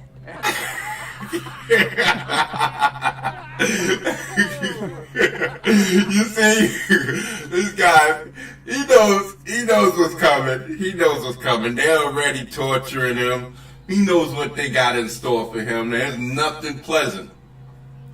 And he's talking about how he can tell that he's lying because he's the champion of the pantomime and all of this other stuff. So he's like, okay, I'm gonna tell you some facts. If you can tell me if I'm lying or not. I'm gonna tell you some facts. Let me hear what you got to say. This is what goes down. Hey. Oh, they struck me again.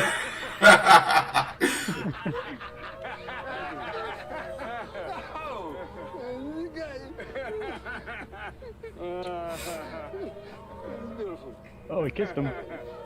Yeah, you know that's the kiss of death, right? Yeah. You know when a Sicilian kisses you like that, that's it. It's a kiss of death. That's it. It's rap.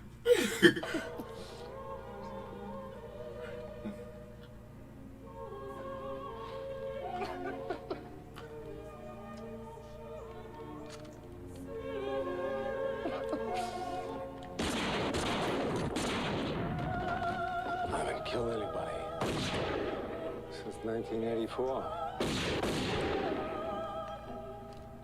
Go to this comedian's son's apartment.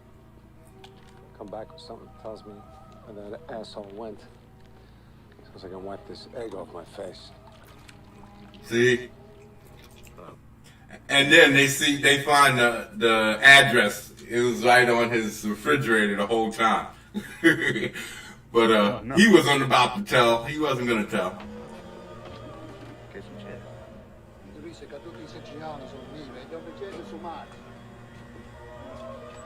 He said,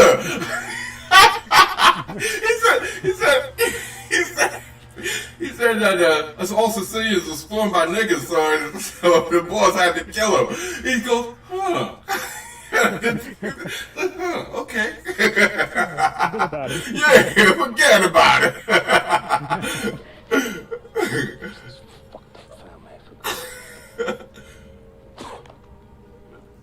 I love this movie, man. Yeah. See, there it is the whole time. Get ready to be happy. See? Oh, man. So, yeah. Yeah, so that's that. Well, that's talking about power, and that's how I want to use these things. That's how I want to have them in my stories.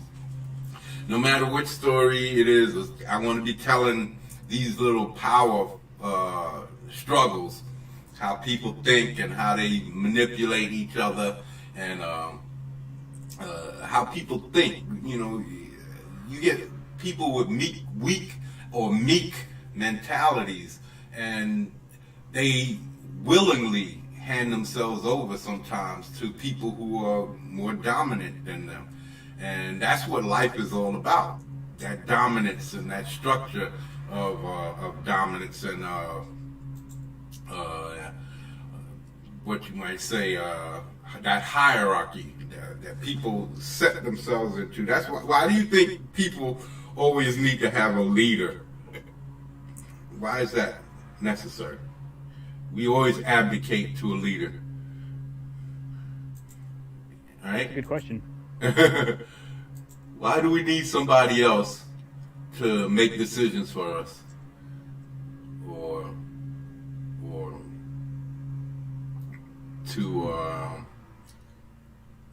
to make decisions, or like I say, was saying in that stream, where we don't need laws, because look at Comicsgate right now, right? I don't know if people have been watching the streams with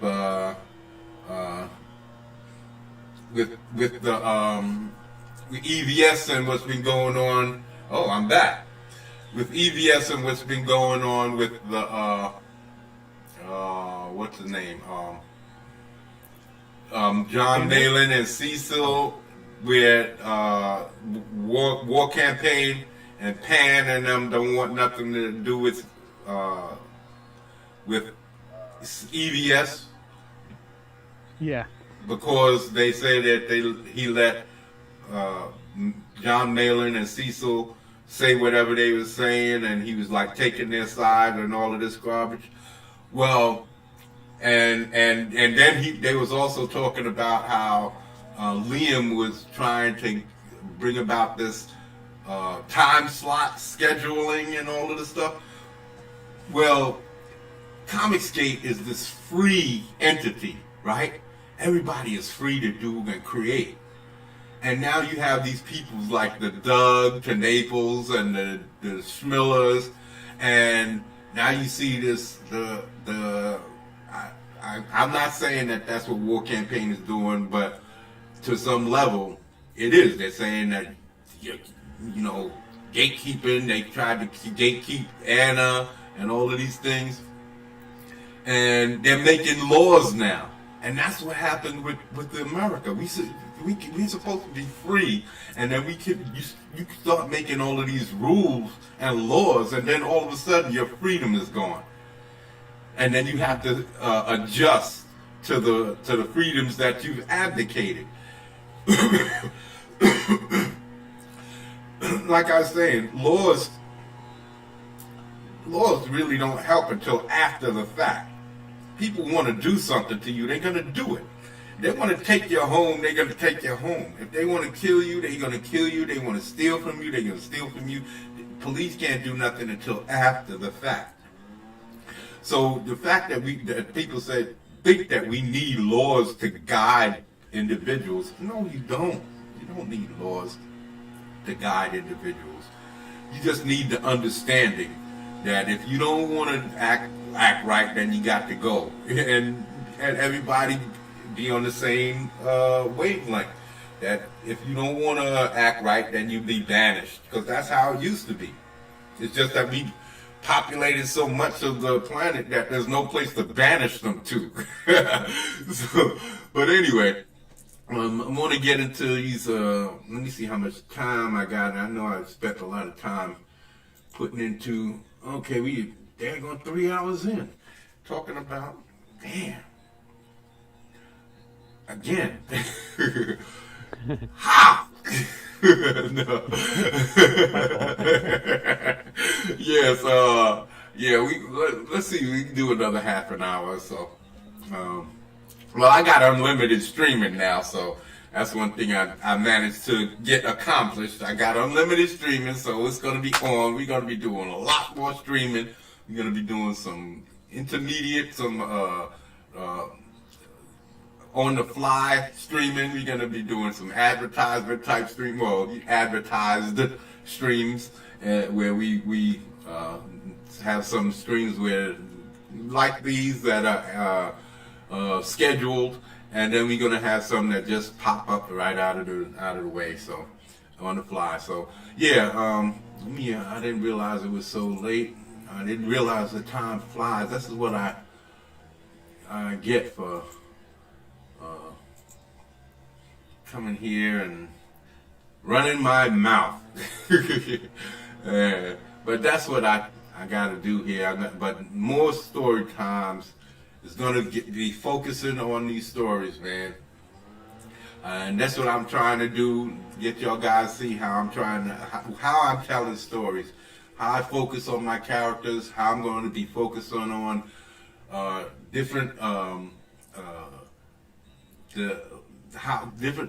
details of how people interact with each other, just like in Game of Thrones and a lot of these stories that I'm telling you about, and my life experiences, all of these things that I've grown up with and experienced in my life. This is what I'm putting into my stories. It's all me and the adventurer in me. The person who wants to live in fantasy realms and with dragons and wizards and with knights and warlocks and witches and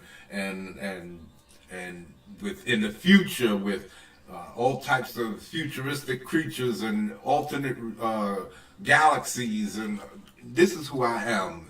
Demonic realities. I'm all into, because of my Catholic upbringing, I'm into that whole. You got to remember, for me, the concept for me of superheroes was when I was a kid in the '60s.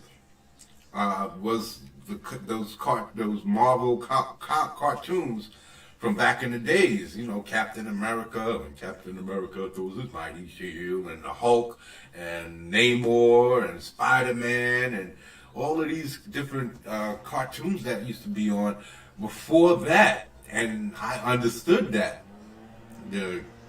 those cartoons weren't out all that long, but the stories of the Bible were out, and those were the first superheroes. Samson and Moses, all of these guys, David and Goliath, all of these are the original superheroes.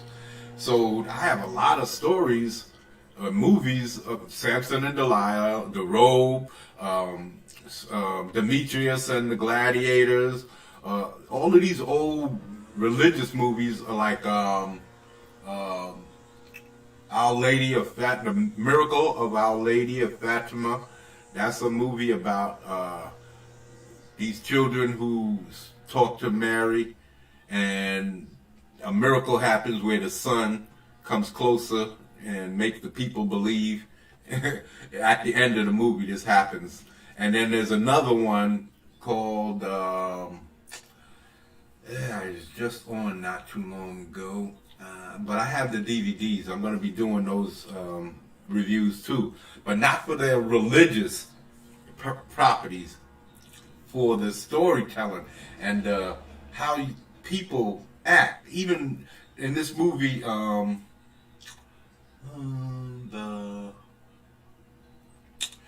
it's about this girl who has a vision of Mary, Mary, at this alcove in the woods. Like, it's not in the woods, like it's in this valley or a quarry or something like that.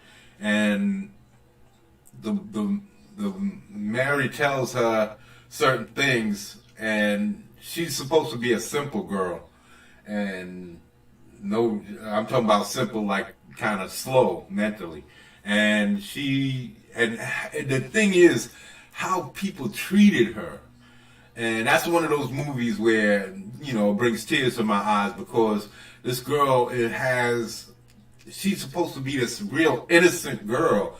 She's really has no inclination of being cruel or manipulative or anything like that. But all of these people, even people you would suspect to be on her side and to take her side of things, at least be helpful towards her, how they treat her so foul and vile, and like priests and nuns and all of this stuff. I'm talking about go out their way to treat her foul.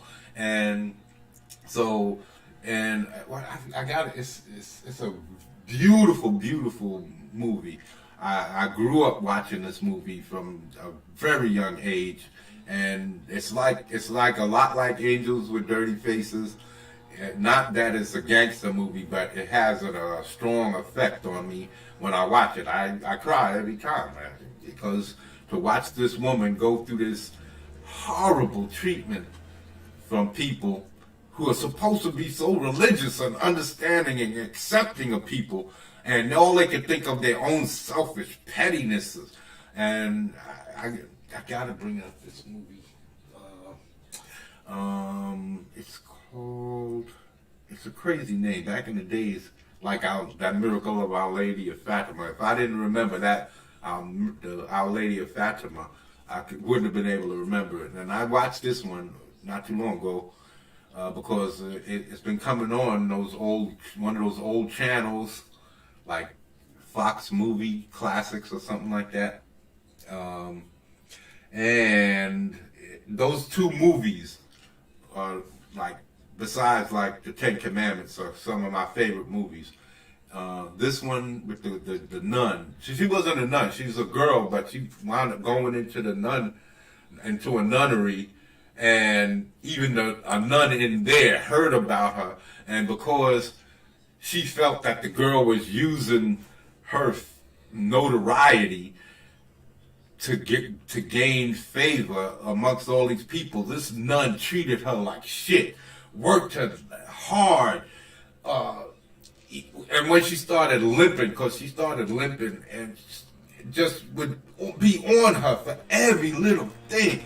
Oh, you can't, we see that you're limping, but we know that you're doing it just to gain favor, so cut it out. This type of shit. And this is from a nun. So you just see the pettiness. This is why, I feel the way I do about religions and stuff like that, because we talking about people. People are people, and they're fallible. And I don't put my faith in people, because you can't trust what a person's intentions are. So I'd rather live by my own sense of justice and fairness, I guess, because I don't believe the world is a fair place, and it's never was meant to be. And so in telling stories, sometimes you have to get that, and that's what was so great about the Game of Thrones, because it's basically not telling a story of good versus evil. It's just people from their own personal interpretations and from their own slants. Everybody has. People are quick to point fingers and say this person is bad and this person is good because I like to do things a certain way and this person doesn't. He doesn't care and he doesn't handle himself in the same type of fashion that I handle myself. So that way, that person is bad and I'm good. People tend to do that all the time, but there's no such thing as good and evil. It isn't. But in telling stories, you have to come up with these interpretations. You have to come up with all these different dynamics and create these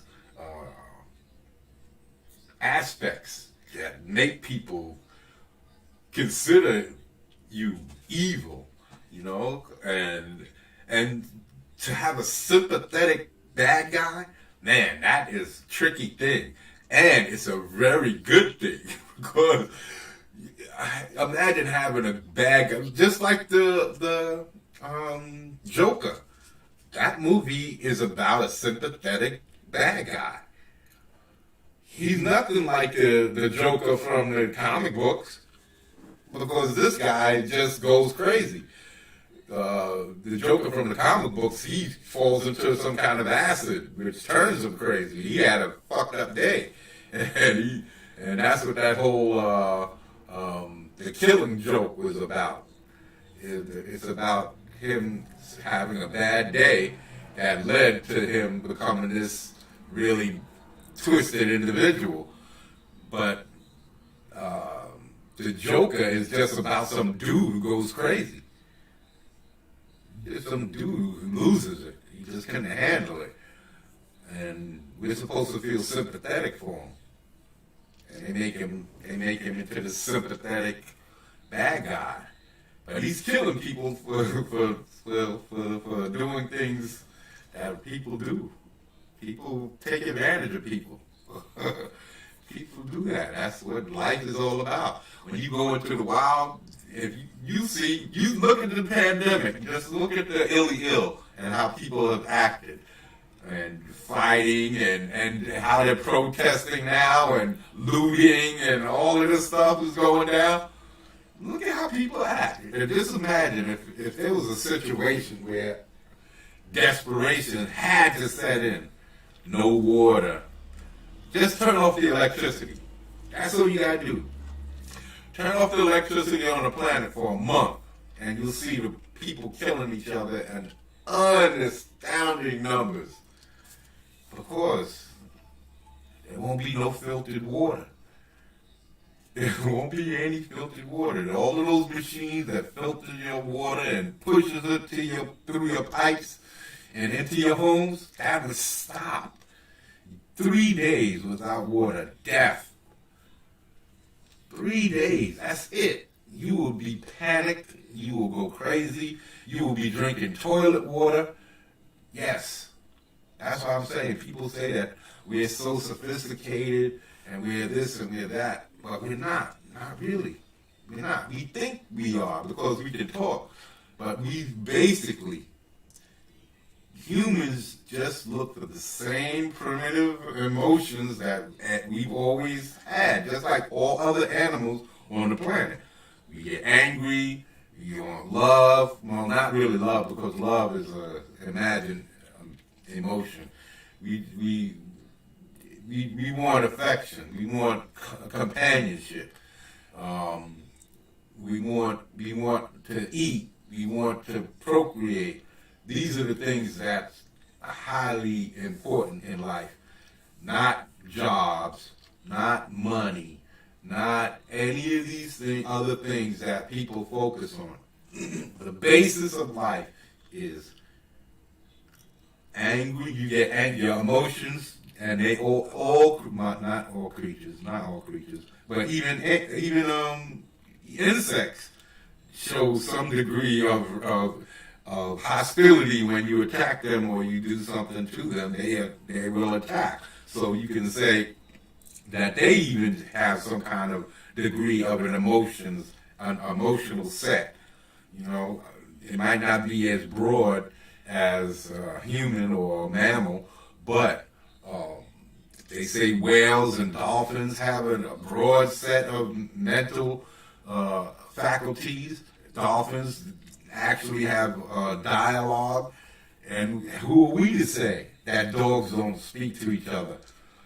We don't know that. We don't know what gestures, because we can teach dogs to understand what we say, so why wouldn't they understand each other when they gesture or make certain sounds or noises? So our interpretation of things is relative. Einstein, theory of relativity. It all depends on how you choose to look at things, and storytelling, and coming up with all these different aspects of storytelling is about letting your mind explore all the different aspects of good, bad, existence, non-existence, whatever you could come up with, depending on what you feel strongest attachments to. Like if you're into monsters and all that type of stuff, because I'm into all of it. Any type of fantastic reality, I'm into it. I grew up watching Them, The Blob. Them is giant ants. I'm going to be doing a review on that. I don't have I got it on VHS, but I never got it on DVD. So I can't do that right now, but as soon as I get my Blu-ray player, the external Blu-ray drive, then I'll be able to play it, and I'll be able to show you all of those old classics, because Them is just as good today as it was back then. Some of those old movies, you go back and watch them, and you be like, oh man, they're terrible. I don't see how people could watch these corny-ass movies. But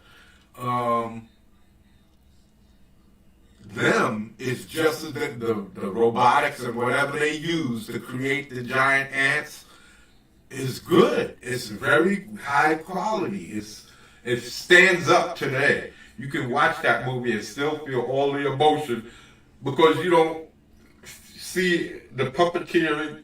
The ants look realistic. There's an interaction between human and robotics. So it just comes across as really well done.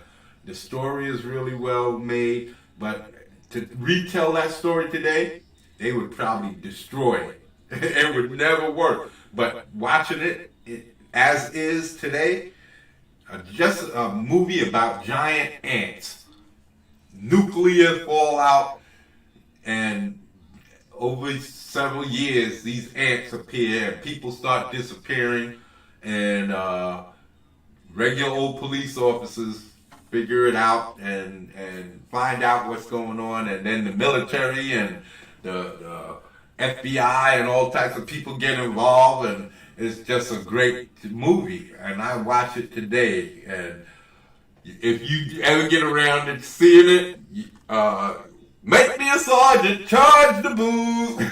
That's one of my favorite parts of the movie. It's a funny part, at least I think so. But yeah, so you guys gotta check out some of these old movies, old black and white movies from back in the 50s, if I'm not mistaken. This is an old 50-something, 58 movie, possibly 60s, but I think it's like 50, 58, 59. They made, possibly could have been made in the early 60s, but I think it's one of those, because back in the days, in the late 50s, there was a lot of horror flicks that came out. That's when, I think back in the 30s was when, 30s and 40s is when Dracula and them were hitting the movie screens really big. But then when it came to like, brains invading the earth and crazy stuff like that, and tree monsters, because there was this one movie that I remember where this dude came back to life.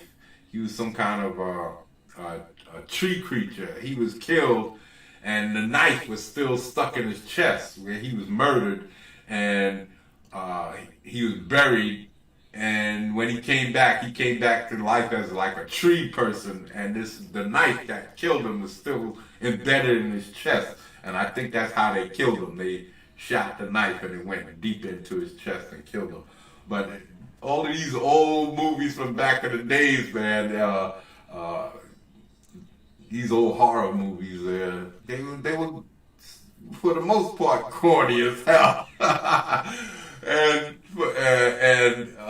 you could go back and watch them, but they won't be as enjoyable as they were back in the days, because we've seen so many different things since then that the technology just dwarfs what we once watched, and it's unacceptable now to go back and watch those old movies, and you really have to have some kind of love for the era, and so to watch those old horror flicks and be able to watch them and enjoy them. Like there's another one I'm going to be doing is called The Indestructible Man. That one is with Lon Chaney. That one's pretty good because it's about this old dude who gets electrocuted for his crimes and then comes back to life. If I'm not mistaken, he comes back to life and he's indestructible. His skin can't be pierced. They're shooting him and all types of things like that. So these are all things that I used. My first superhero that I created was an electrical dude. He got hit by electricity. And I had drawn, I think it was my first drawing. I don't have that drawing anymore. I don't know what happened to it. But I remember it fondly because it's the first time I drew a character actually being struck by an energy and changing from one thing to another. And he changed from the skinny guy to this big hulking muscular dude. And so that's why it was the first time I drew that difference, the before and after type of thing. And so, yeah, and that was one of those influences, one of those movies that said, hey, electricity can create superheroes or a super being. And so, yeah, these all of these old movies, these old classics, they're more than just influential and classic movies. They're new thought processes that you guys don't get to see anymore because people avoid those old movies. But if you get to see some of them, you'll see. If you're a creative soul and you need ideas, go to some of those old movies, those old horror movies. They might be corny, they might be really simple and silly, some of them, but some of them could give you some really good ideas. Like there's this one that I heard, I think it's called Brain Attack. You can look it up on YouTube. I think it's called Brain Attack, or let me see. I'm gonna see if I can, and then I'm gonna call it quits for story time after this. Let's see if I can pull that up. Oh, I think it's called Brain Attacks.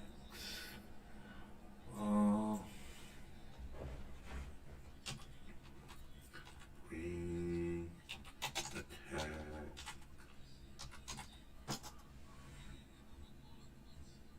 The Brain Attack. No, that's not it. 60s movie. I know I saved it, I think, somewhere. 60s. Let me see. 60s movie. No, it's probably 50s. 50s movie. I stumbled across a old Mickey Rooney movie, Babyface Nelson. Oh yeah, that's called. I've been trying to get that. That's called The Last Mile. Oh, is it? Yes. I know what you're talking about. Did you watch the whole movie? I found it on YouTube, and I didn't finish it yet, but it's good so far. Oh So far, yeah. It's about a prison riot, and Mickey Rooney is Babyface Nelson, and he takes hostages, and he wants to get out. He wants out of prison. So that's all I'll say because the end of it is pretty good. So. Oh, I haven't gotten that far. Yeah, the end of it. I remember the end of it more than anything else. That's why I've been trying to get it. It's going to cost me $20 to buy the Blu-ray. I bought a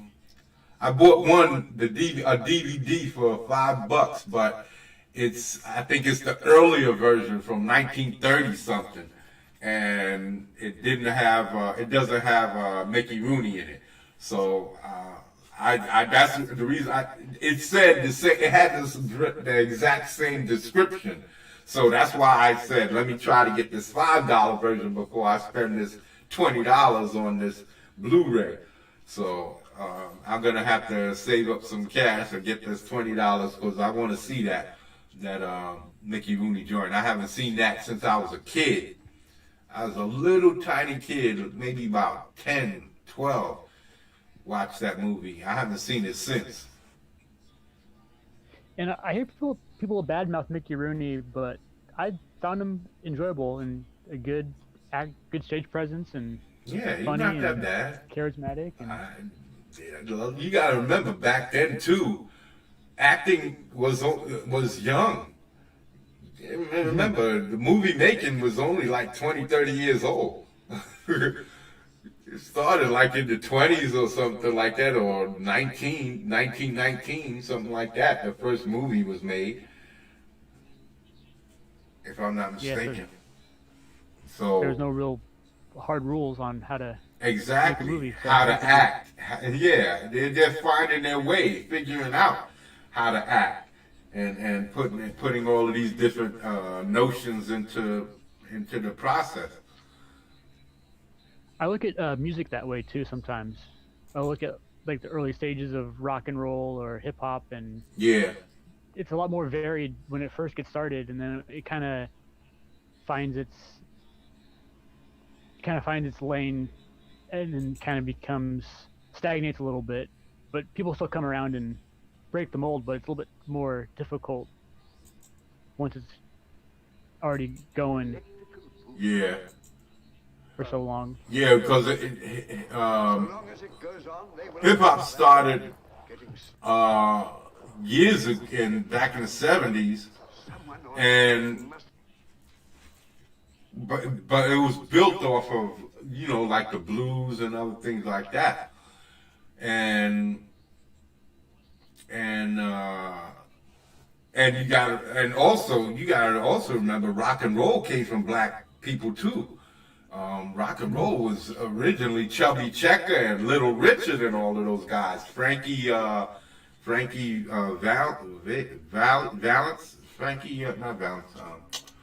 Frankie Lyman and all of those guys.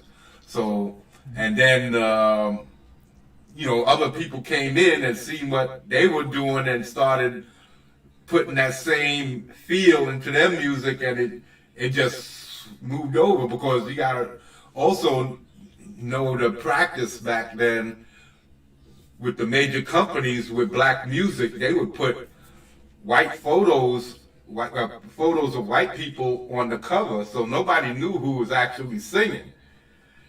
So I have some of those from back in the 70s where they would have, where Earth, Wind and Fire had white people on the cover of their albums, and you would see, and you wouldn't know who was buying, who would be unless you followed the music. But if you was just a random person trying to find that music that you heard and you got the album, you wouldn't know who the actual singers are by the cover. And that's how a lot of that started back in the 60s and the 50s and stuff like that. They didn't have people's pictures on the album. They had like families playing on the beach and all types of stuff like that. And there would be black people singing. So there's a movie called The Five Heartbeats that talk about that. That's about, what's his name? Robert Townsend. He made a movie called what? Is Leon in that one too? Yeah. That's a really good movie too. I love that movie. There's a lot of music, and that's good music too. So much good music in one movie. You would think that they would have made an album because so many songs in that movie is really, really good. And they have them dudes lip syncing and how they basically turned on each other. It's a crazy thing how certain things can get people to. Hey, here comes my man. Here's a movie that I'm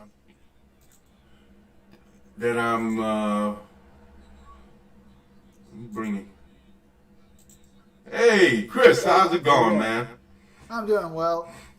I'm doing well. I was listening to you for a few minutes. Sorry about getting late and stuff. No, it's okay. Not a problem. Yeah, I was just going to show this last clip here of some of these old 50s movies. Yeah, it says 1958 on the bottom there. These old 50s movies, they're corny, but the idea alone is captivating. So let me pull this up here and show you guys. Now this is an old movie, The Fiend Without a Face. I guess they changed the name or whatever. I didn't remember the name when I was looking it up. I just was looking up brains attack people. You know, that type from movies from the 50s. So, because I didn't remember the name of the movie, I just remember these brains running around and attacking people. So, this is what they look like. So, it's very corny. The technology is very old, but the idea, the concept is interesting and can be something that can be used. To increase the power of the atomic plant. See those brains? Ghastly, it's horrible. Oh, you can say that again. It all ties up with what Dr. Warren explained to us, sir. Look carefully. Those are brains. Look at them. And they jump on you. And they jump on your back and they take over your mind. Considering that they don't have any real covering and stuff, Yeah. shoot them with a gun. Yeah, they're easy to kill, but it's like an invasion. Yeah. They're an invasion. They attack people and they take over their body. It's like an invasion of the body snatchers. But they have to constantly be on top of you, right? They jump on your neck, on the back of your neck, and I guess they kind of invade your spinal column and take over your mind. But they don't actually dig into your body, do they? I haven't watched the movie, so I don't know the specifics. I just remember the specific that the brains was running around and flying about and attacking people. I haven't watched this since back in the 60s or the 70s sometime. I haven't seen this stuff because movies have changed since then. Like in the 70s and 80s, you know, I stopped watching all these old black and whites because we had movies like The Thing and Escape from New York and all of these different types of stuff. So I moved away from watching. This is stuff that I used to watch on Channel 5 or Channel 7 back in the days when there was nothing else on TV, when all of the cartoons went off on Saturday and then they would put on some horror flicks. This is what I would watch after Bugs Bunny and all of that went off. So in the 60s and early 70s. So I haven't seen any of this stuff, so I don't know the details. It's not like I have this on a DVD or on Blu-ray or that I even bought it on VHS. I didn't even remember the name of the movie. It's just that I remembered that there was brains attacking people. And so recently, like last year or so, I looked it up on YouTube to see that if they had any clips of it so that I can make videos so I can show people what some of these old movies were like. And I stumbled across it. So this is why I'm showing it, that some of these movies, they're old and like I said, this movie probably is corny as hell. I'm not suggesting that anybody should go watch it. I'm just saying that if you can palate watching it and gathering some of the concepts behind what they were doing back then, which mostly everything was atomic. Everything was atomic. The atomic bomb created something, or something from outer space, or whatever. It was always atomic or something in alien invasion. So having these brains flying through the air and attaching themselves to the back of your neck and then taking over your body All of this stuff is a interesting. You got to understand that this is possibly where they got Stargate SG-1 from. Well, the fact of the parasite alien has been around a while. A long time. A long time. But this is just a different way of handling it. You know, with having this parasite jumping on you, and it's a brain. It's a brain that moves on its own and actually can attack you. So the concept is crazy. Imagine having that in the comic book, a bunch of brains flying around attacking people, taking over their bodies. It's been done, sir. I've seen it. It sounds cool. Yeah. So that's all. I'm just trying to show it.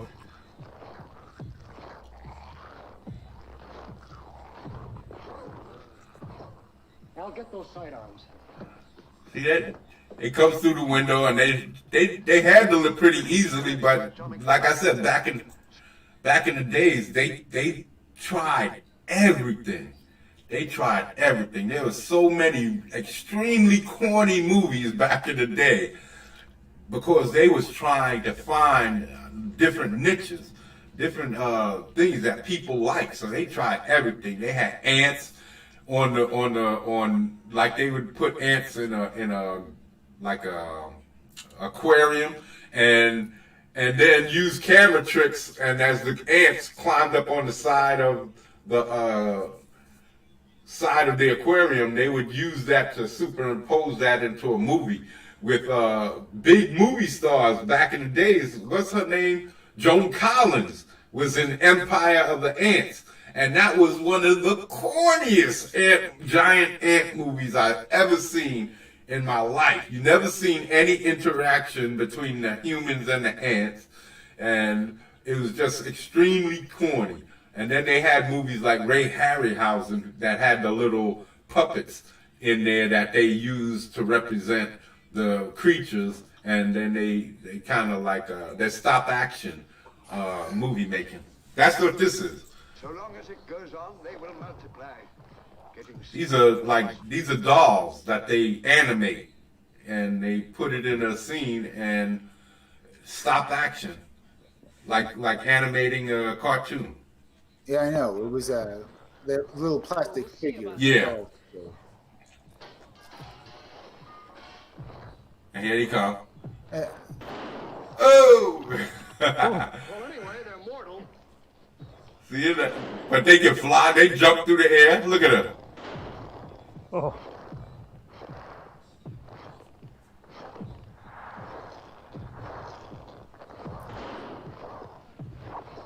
See how they get them?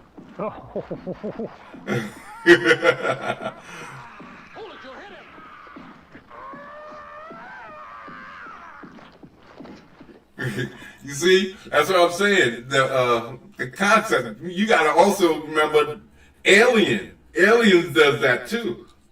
You see, yep. So there's a lot of things. Matter of fact, they same coloring. They even look similar. They had the long tail, except for they had the spider aspect to them. So a lot of things could be gained. All I'm saying is that there's concepts for all kinds of things out there. You just got to go. If you can't come up with something for yourself, try to look back. In the past, there's a lot of old movies with old concepts that you could use to grasp onto things. The 4D Man is another really good movie that I have to, well, it's not extremely good. It's not like it has a lot of action or fighting and stuff like that, but the concept that this man can walk through, he becomes four-dimensional, and he can walk through regular matter and kill people by placing his hands through them. He was killing people and all of this. I don't know if you guys know about that. This dude named Robert Lansing was the star, and it's called The 4D Man. I've got to get that too. Old classic movie. I think it was colorized back in the day. It was one of them old colorized movies, and he was able to. He was a scientist, and he created this experiment to where he can make matter penetrate other manner. He wanted to tap the fourth dimension. And they called him the 4D man because he got caught in the experiment and he was able to just walk through matter. Any type of normal matter, people, things, he could place his hand through, but you aged. When he put his hands through you, you would age really rapidly until death. And it was a really good, one of those good classic horror movies back in the day. That's one that I want to get because I remember it fondly as a good movie. This one I don't remember that fondly as a good movie. This one is just something I was just bringing up, that even a bad movie can have a concept that can work if you rework it and treat it with the type of story writing that you need to make it into a better property. Like you would have to make them more aggressive or have more numbers because they're too easy to kill. I couldn't see them taking over the earth in any way. They're too. If they had robot bodies and stuff like that, did they come here in ships? Or did they land that's what I have to look at. I have to watch it. I have to watch the movie. It's an hour. If they don't have technology, how are they going to take on any technological race? Yeah. That's why I have to watch it from the beginning because, like I said, some of the concepts, like the concepts might have holes in them. It might be a lot of holes. But like I said, I haven't watched these movies in years, so I remember this guy's face, the dude with the bomber jacket on. I remember his face. He played in a few movies back in the day and TV shows. But I don't remember the movie. I can't speak intelligently about everything that happened in the movie. All I can tell you is about these brains that were attacking people, and I have to watch it. I'll do a review. Like I said, if these guys could put this movie on, then I should be able to put Angels with Dirty Faces in its entirety on my channel. Yeah. So that's what I'm wondering. Those old, because that's from 1938. So if this is from 1958 and they get able to put this up without getting blocked and claimed, then you should see if it's gone public domain. If it's gone public domain, then you can put that movie on your channel. Well, shit. It's like I said, it's like over 50 years old. Yeah, I think I'll have to be in look it up public and domain. see if it's not Yeah. public domain. There's easy ways to find it out, I think. Yeah. Otherwise, you would just get it taken down. Yeah. Well, I'll find out. I'll figure it out. I'm just going to put it up. I'm going to put it up, and if they claim it, then I'll see. Because you see, I got claimed a couple of times, right? I got blocked. They blocked me because I was showing True Romance and one of those other movies. They blocked it. So they're probably going to claim it, and I'm going to have to submit a claim objection. So yeah, man. It's a good movie. Fiend Without a Face. I'll check it out. I don't know how good it is. Don't say that I said.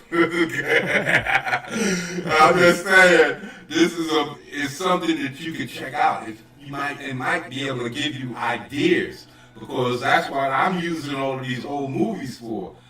I don't care if they're bad or good. Of course, I would rather use the good ones because then I can enjoy it while I watch them. But the good ones, the bad ones can also lend ideas that you might not have considered, and it's this library of old movies that I grew up watching is what gives me such a vast library of ideas to mess with and tinker with in my storytelling. So this is all I'm trying to get across. And showing all these things that I use. Wisdom comes from all places, and throughout my life I've been using movies and TV shows and life itself to learn and and become a different person. You know, movies have guided my life in factual ways, like I said, in determining if people are lying to you and learning how to treat people and judging people's character. True Romance helped to teach me some of these things. Being a foolish person and following someone who's foolish. Star Wars. Obi-Wan Kenobi told me, who's more foolish, the fool or the fool who follows the fool? You know, and that lets me know that I'm not supposed to be following behind other people. You know, you're supposed to be able to have your own mind and your own thoughts, and don't let people guide you. It's okay for people to help you and learn from them, but to give up and suspend all of your own personal beliefs for someone else who really doesn't have that much more knowledge than you do is basically just giving up power. And that's the type of things that I've learned from movies, because my parents weren't the most scholarly people in the world, and even those most scholarly people are not well informed, because I think I can go head to head with a lot of these guys. But that's just me. And I think I can hold my own. Like, I think I can have a nice conversation with an astrophysicist and make some valid points. And even though I have no real education on astrophysics. So I'm just saying people have power of their own, and in questions, asking questions gains you power, perception, because no matter how smart an individual is, no matter how much smarter than you are, that person might be, if you ask the right questions, you can gain knowledge and maybe even outwit that person. It's possible. And one of these days, I hope I get the chance to prove that. But if y'all are interested in some of my theories, I will be doing some more streams, because I have, like I told Ha, I have I have paid for the unlimited streaming, so I'm going to be doing a lot more streams now. I got one called The Matrix Doctrine on Monday night around 7 or so, and then I got another one on Friday called Power Streams, Power Time. Well, the Matrix Doctrine is also a Power Time stream, but I gotta update my thumbnail, because I just have it as the Matrix Doctrine, but it's gonna be part of the whole Power Time streams, or Power Time videos and all of that I put out. Because everything that I say is about power. It's about the dynamics and how people interact with each other, and everything's a power struggle between people. It always has been, always will be. And for people who want to give up on that power struggle, those are the weak people in life, and you shouldn't abdicate to a weak person. You shouldn't. It's ridiculous. It's not how life works. And with that, I will say, is there anything that you guys would like to talk about before we call this quits? Yeah. Earlier you mentioned back in the 70s that they'd have a bunch of black musicians who'd have on their album covers, they'd have a bunch of white families at the beach and stuff listening to their music. Yeah. They also did that to white musicians too back in the 70s. They'd want to say to the people buying it, you too can look like some douchebag on a beach listening to music. No. What I'm saying in saying that is that black musicians who basically created rock and roll, nobody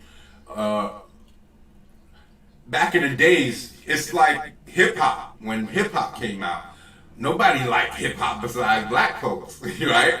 Everything was like, oh no, that music is bad for you. That music no good, and that's what people were saying about rock and roll back in the days.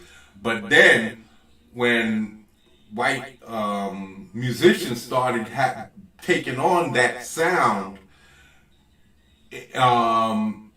in order for black people to be heard by white people, they put white families on the cover and masked that they were black groups singing rock and roll.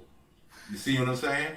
Yeah, there was that, but in the 70s there was also a kind of a thing in the record thing where they do that with all of the musicians, where they basically try to promote it to the families. If the musician was like a more harder edge, black or white, they try to do that. But they were a lot less. Well, maybe not in the 70s. I'm talking about more like in the 60s and the 50s when the music business was way more segregated.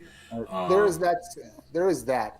But you mentioned the 70s, but I was just bringing up the fact that in the 70s they tended to do. Well, I'm not sure if I mentioned the 70s in the movie thing or in the music thing, because the 70s, I don't remember the music being that segregated back then. I know. I'm talking about back in the days, back in the 40s and the 50s when Little Richard and them started rock and roll. Little Richard and Chubby Checker and Frankie, Little Frankie, I keep forgetting his name.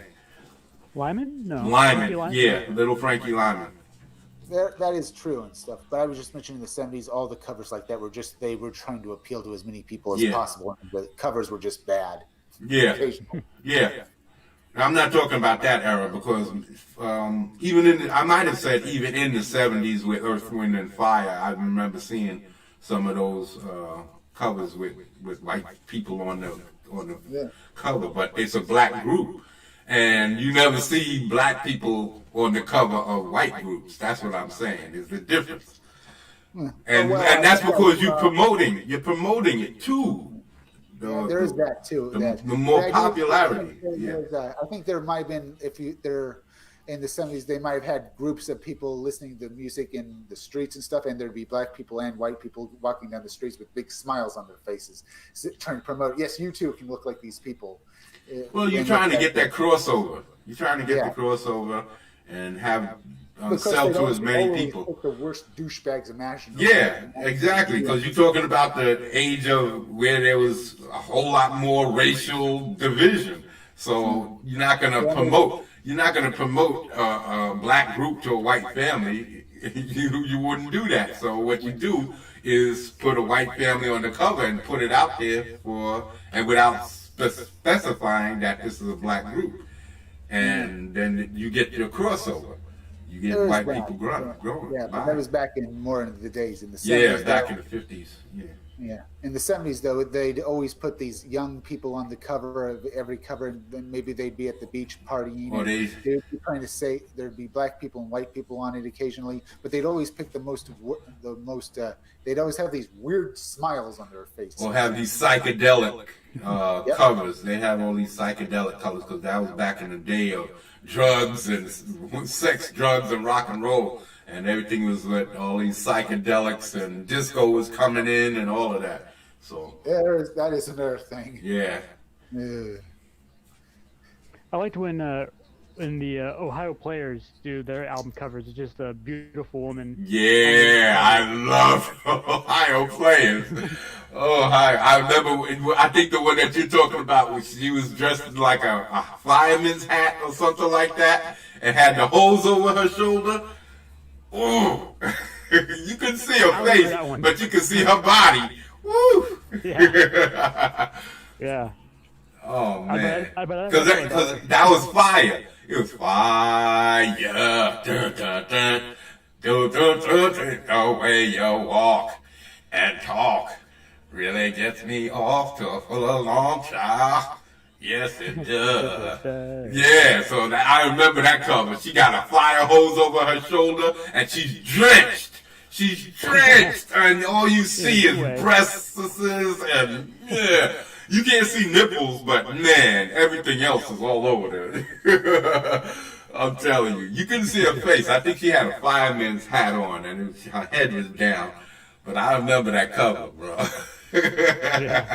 Yeah, that was Sex sweet. sells in any era. Oh, hell yeah. Hell yeah. Hop, you was saying something about an idea you had about Mike at Thug City earlier. Oh yeah.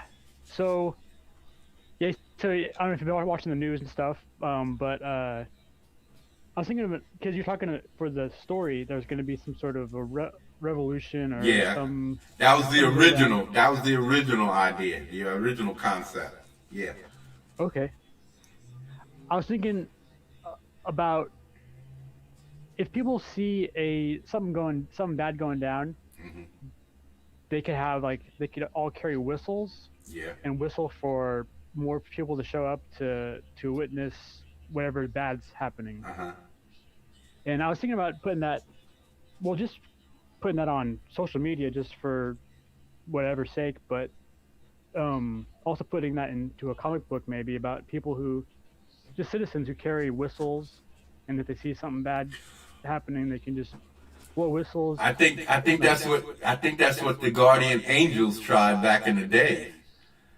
Oh, really? Yeah, that's what it was all about. Because remember when that whole wilding thing went back in let me see, was it Central Park, when the lady said that these group of kids raped her, and they said it was wilding, and then all of a sudden the Guardian Angels was all over the place and all over the subways and all over the place talking about they was protecting the people, and they had walkie-talkies and all of that stuff. Yeah, people had tried that back in the days because of all of the so-called crime that had jumped off back in the 80s.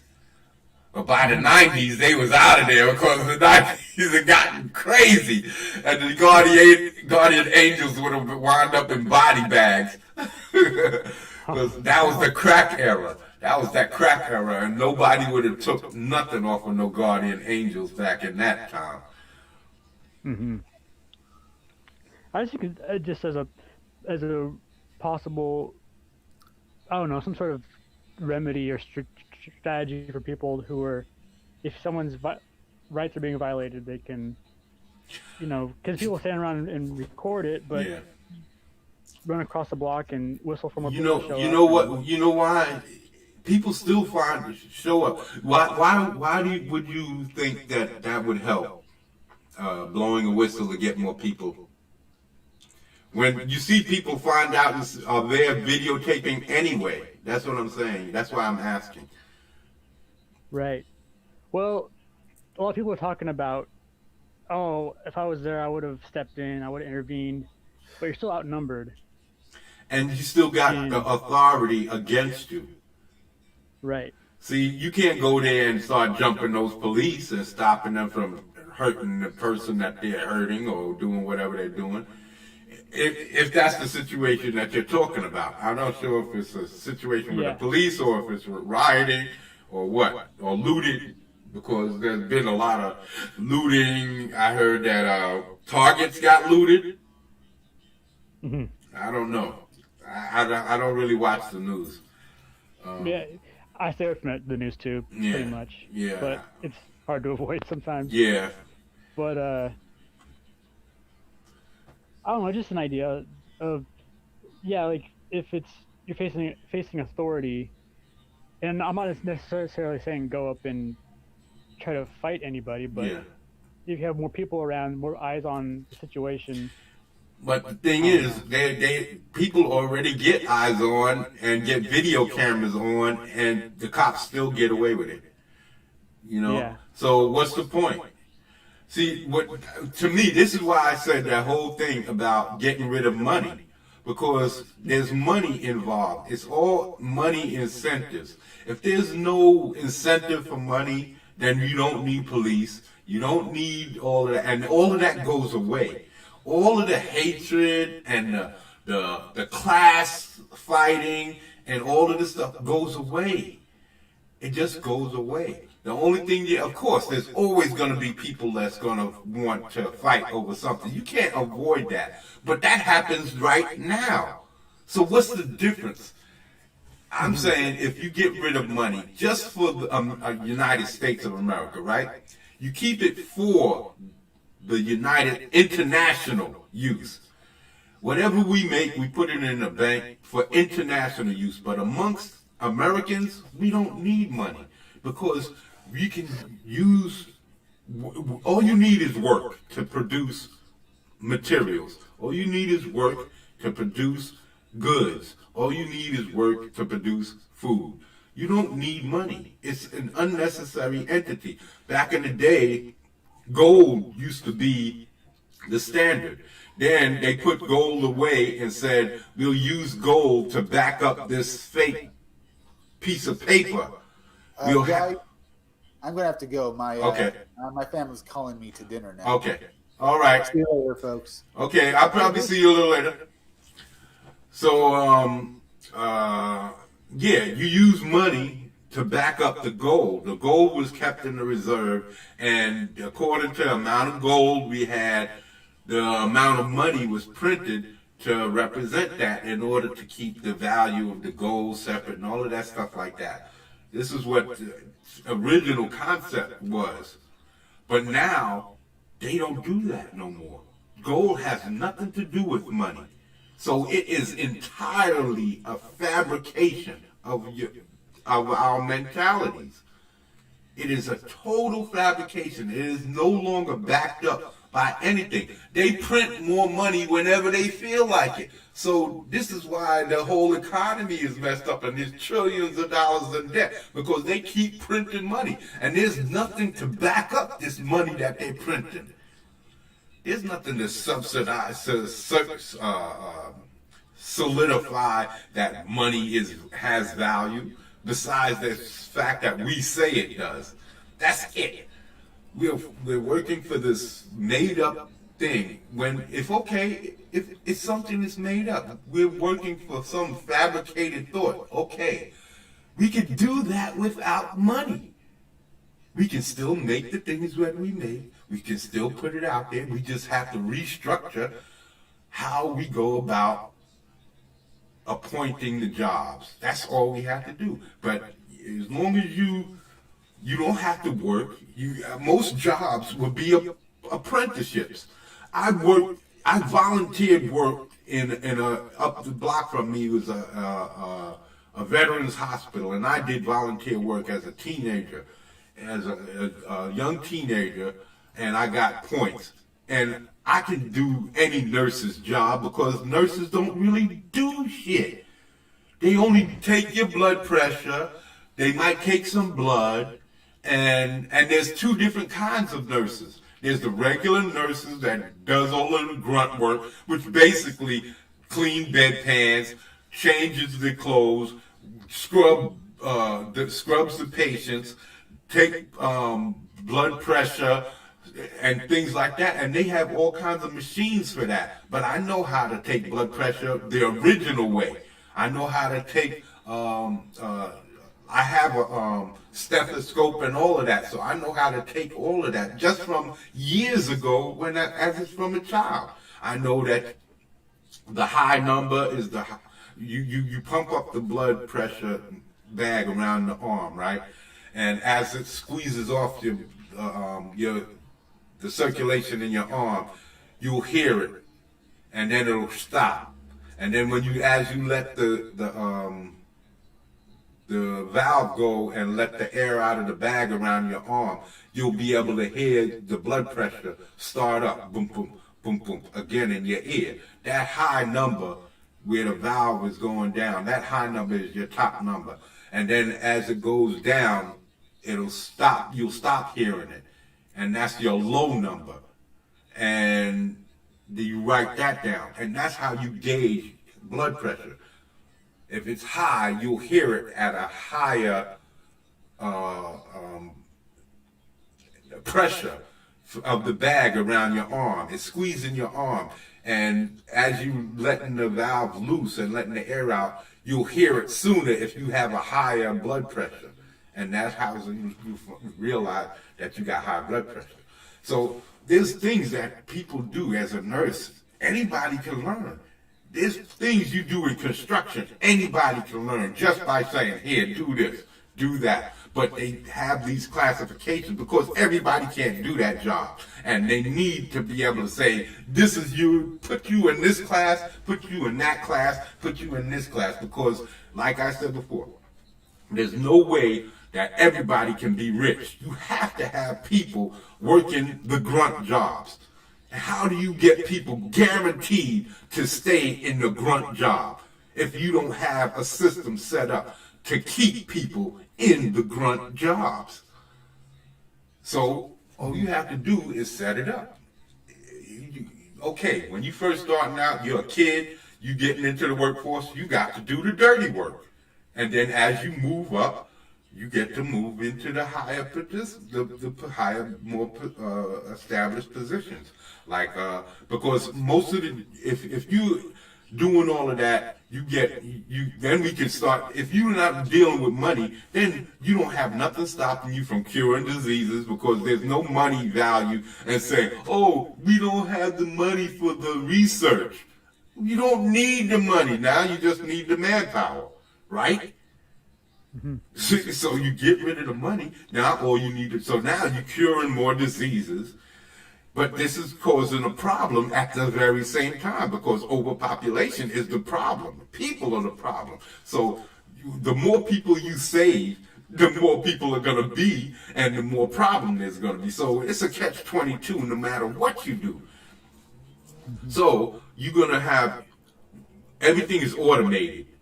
You're going to have corporations making cars and clothing and anything that can be automated, you have that automated. And then you just have a skeleton crew for maintenance and making sure everything is quality assurance and all of that stuff, right? And then from there, farming will be brought closer to big cities so that we can work our own food. Instead of having all of these, having one major, huge farm working and sending food all over the country, you have multiple, all closer, and then we can just work in our own farms and fields, raising our own cattle, and get all of these chemicals out of our food and out of our crops. Get all these pesticides out, because then we'll be able to have more people hands on, and and the jobs will be less. You have to spend less time doing the job because you have more people available to do the job because you're going to have all of these automated positions. So you have people working 8-hour days, but you only have to, maybe 8-hour days, but you only have to work 3 months out of the year. The rest of the year, if you want to go to school and learn something, like to be a doctor or learn some technical thing like being a electrician or some engineer or something like that, you could do that. There's no money involved, so you could just go learn. But every other job, every other job, it's just point and do it. You name it, it's just point and do it. Doctors, yeah, you might have to learn certain aspects like the different terminologies, names, and designations for different things. But you telling me you have to learn how to cut somebody open? People have been cutting people and animals and bodies open for millions of years. The ancient Egyptians have been cutting people open for thousands of years. Come on. You're not going to tell me that you need to go to school to learn how to cut somebody. You don't. This is something that you can just point and say, this is how you do it, and show them how to do it. But school is a way to say, you can't get in. This is the hurdles that they use. These are gatekeeping. All of these little things is ways to gatekeep people and keep them in poor jobs. Because if me and you are getting grades and your grades are better than mine, and people are going to say, oh, you're more qualified for the job. Why are you more qualified to push a button? Because you got better grades. Come on, most jobs are basic and simple. Most jobs are extremely basic and simple. There's only a few jobs, like I said, doctors. You might need to get some specific. You don't want nobody who's never cut somebody open before going in for the first time operating on somebody. So of course, you're going to want somebody who knows what they're doing, who's operated before, and who's done these things. So of course, you're not going to want to just put somebody in there and say, hey, cut, slice, glue, paste, stuff like that. Of course. Is more sensitive. You're not going to want somebody who don't know about nuclear engineering working in a nuclear power plant. I understand these things. But architecture, come on. You can't tell me that that you can't show a person how to just point and rivet. Most of that stuff is very basic. You point, you slap some concrete here, you rivet something there. It's not brain surgery. There's no rocket scientists going on in there. It's very basic stuff. Even in operating a crane, you could take somebody and in a week's time, you could probably teach him everything he needs to learn about operating a crane, and without going to any elaborate schooling. All of that schooling is put there in order to separate out people because everybody can't do that job. There are billions of people, so everybody can't do that job. So you have to be able to have a system that separates out. You get to be able to, and it's suggested, people think it's justified. But what if everybody had 5, 6 different vocations? 7, 8, because you went on the job. This year I did architecture. The next year I go in on my 3 months off. I can go be getting training, right? I work 3 months out of the year. My other 9 months out of the year, I could be doing training, vacationing, exercise, anything I want because my life is free. And then everything we make, we bring back all of these textiles, making cloth, bring it back to the country. That's an automated job, mostly.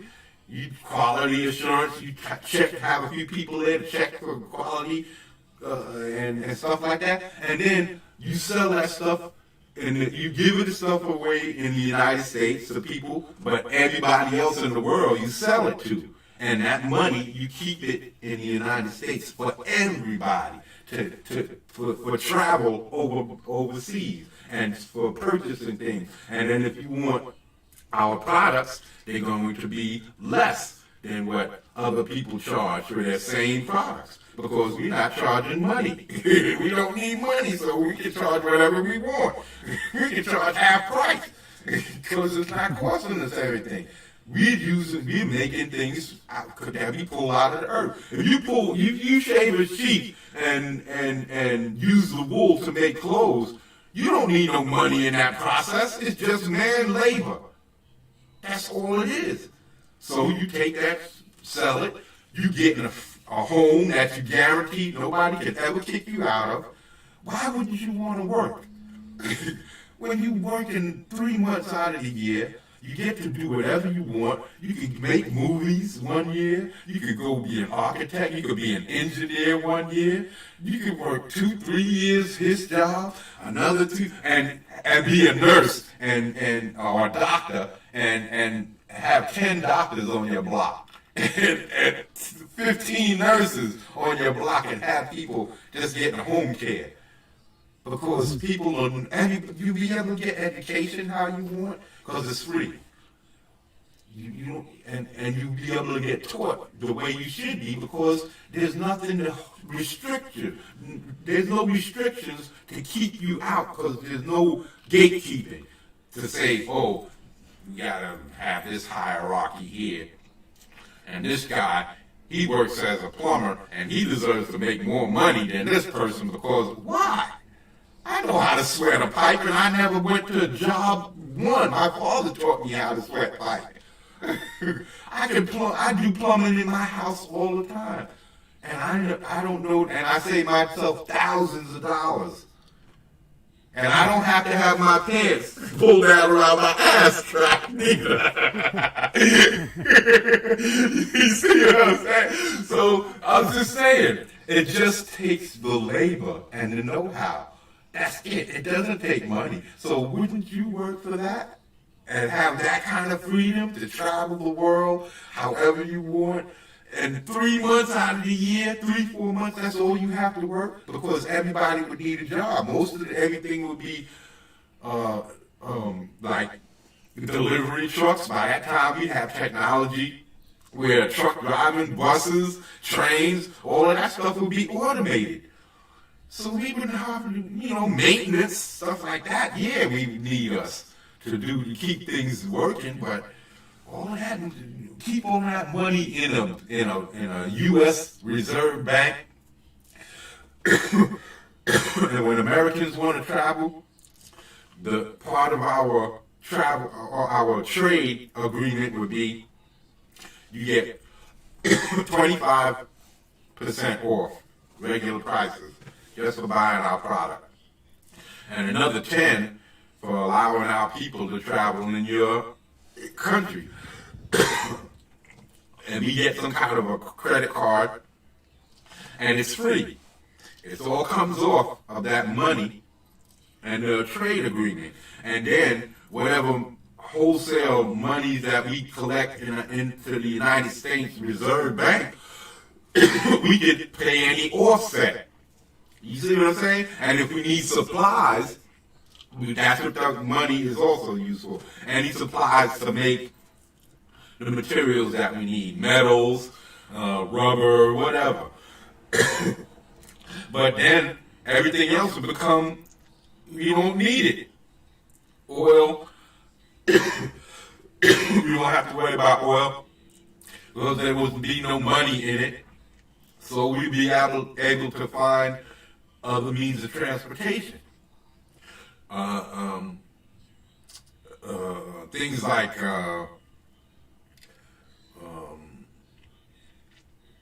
anything that you would need to make clothing. Like if you're not making the textile, the cloth itself, if you have to buy that overseas, certain cloth you probably would have to, but most you could probably make it in this country, and those would probably be automated jobs.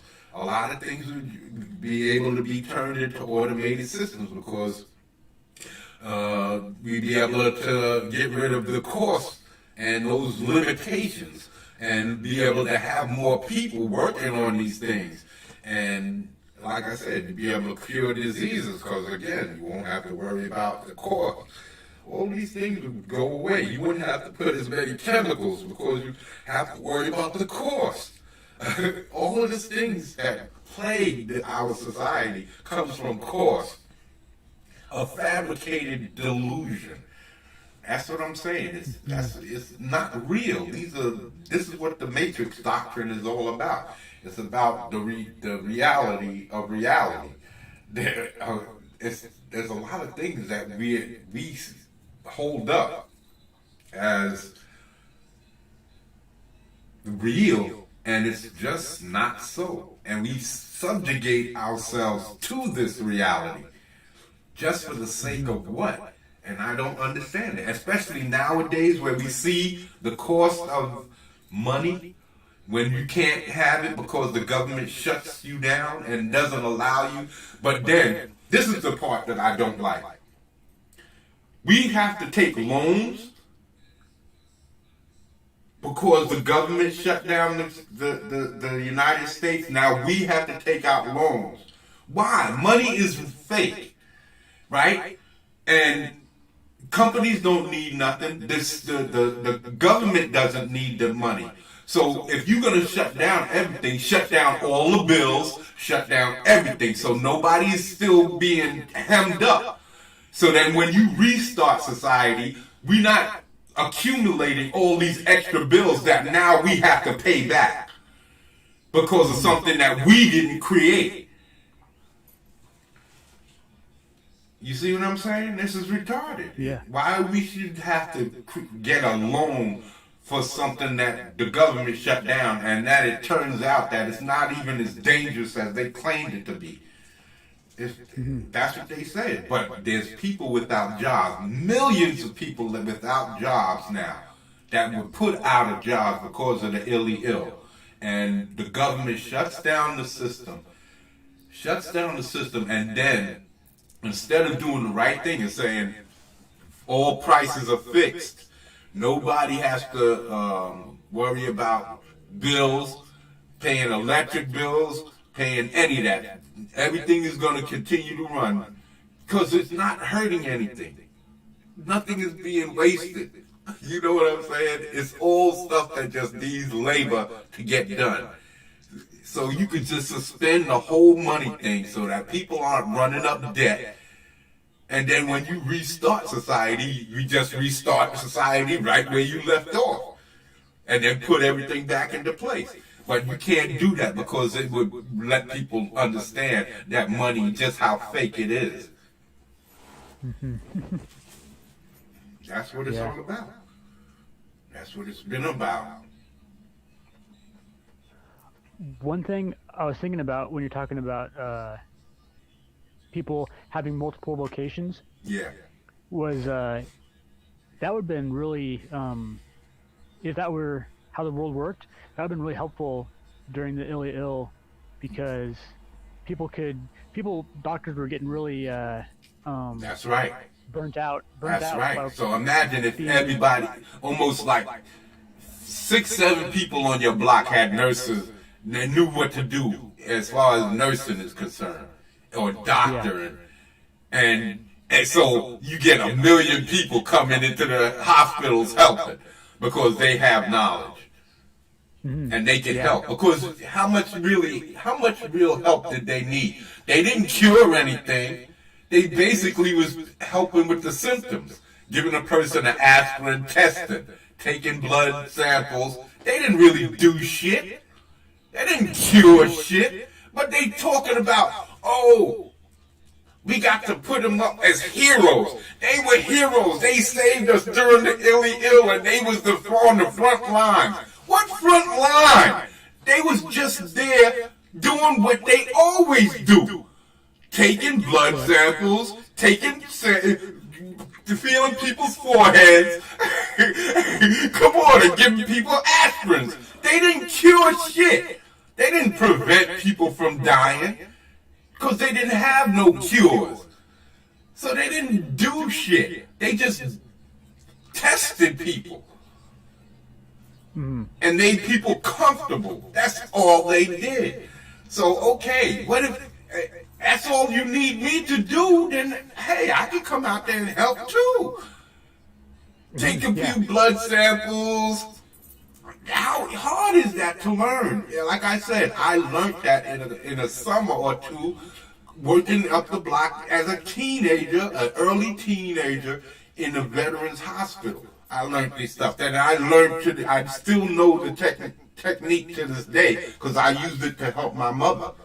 I bought a stethoscope, I bought the blood pressure pad, and my mother had high blood pressure and she had diabetes. So I had to test her diabetes every day. I had to test her blood pressure. And I don't know shit. My sister is the nurse. My twin sister's a nurse. I never went to school for none of that shit. But I knew enough to help my mother. This is what I'm talking about. If everybody has knowledge of something, then everybody works together. We work together as a tribal thing. And we work together and keep it. America. That's why I said, anybody who's not an American, I'm sorry, but you will never become an American. If you're not born an American, you won't become an American. Maybe your great-great-great-great-grandchild might become one if y'all stay here, but y'all will have to be working under the old system, getting paid. and then you won't be able to, and then you have to wait around to see what job is available because there's not going to be that many jobs for you to get. So there's not going to be all of that come running to the United States for no opportunity. You're going to have to find an opportunity in your country. That's just how it is. We got to start looking out for Americans. We keep looking out for everybody else and then saving America for last. How about treating America first and then worry about how somebody else is being treated around the planet? Like when you're on an airplane and you have to put on your mask. That's right. Your, first. Yeah. You can't save somebody else if you're suffocating. That's what I tell my boys when we playing Medal of Honor, in Modern Warfare. If my boy gets shot and he's down and he's looking to get healed, you got to shoot the enemies first before you can get him up. Because if you get caught trying to heal him, then the both of you die. That's right. So you got to kill the enemy first, then heal your dude. Because if you can save yourself and kill the enemies, then you can save the both of you. But if you're just trying to save him, then the both of you die. Speaking of that, Country Boy Ray was in the chat. Yeah. Oh, there he goes. It didn't show up on my other screen. Yeah, I didn't catch it. See, on the screen that I'm looking on, see, that's what I have to get my... I got to get my double screens. That's the next thing I'm going to do. I'm going to get my dual monitor set up so that I don't have to worry about these two separate...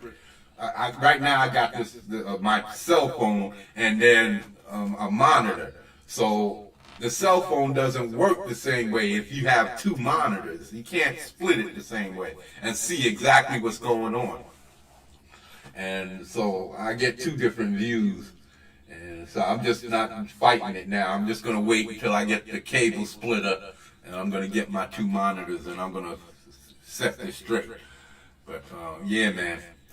So yeah, so we talked about the mic thing. That was the revolution. I was talking about the mic revolution, and you was thinking about the people getting something to communicate with, to bring them together in a situation. Yeah, like a whistle for citizens to gather. Citizens gather and see this, Well, check out what's going on. This is sort of bringing back up that situation, because in the Mike Revolution, he was supposed to be against, like, not police brutality, but citizens against the police because of police brutality, right? Mike is for the police. He backs the police. And my other black hero, he's against police brutality in every form, right? And he's against Mike because Mike is more or less on the side of the police.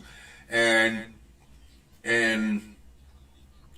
he's talking about how wrong the police are for killing and hurting people, and Mike is basically defending them until he witnesses it for himself, and he basically loses it because he's defending them and all of this that he doesn't understand, and then he actually witnesses a police officer going way out of line and causing a man his life just for on GPs, not because he might have done something wrong, but he didn't deserve what he got for what he done wrong. And this police officer is supposed to be held at a higher standard, They're supposed to be protecting and serving, not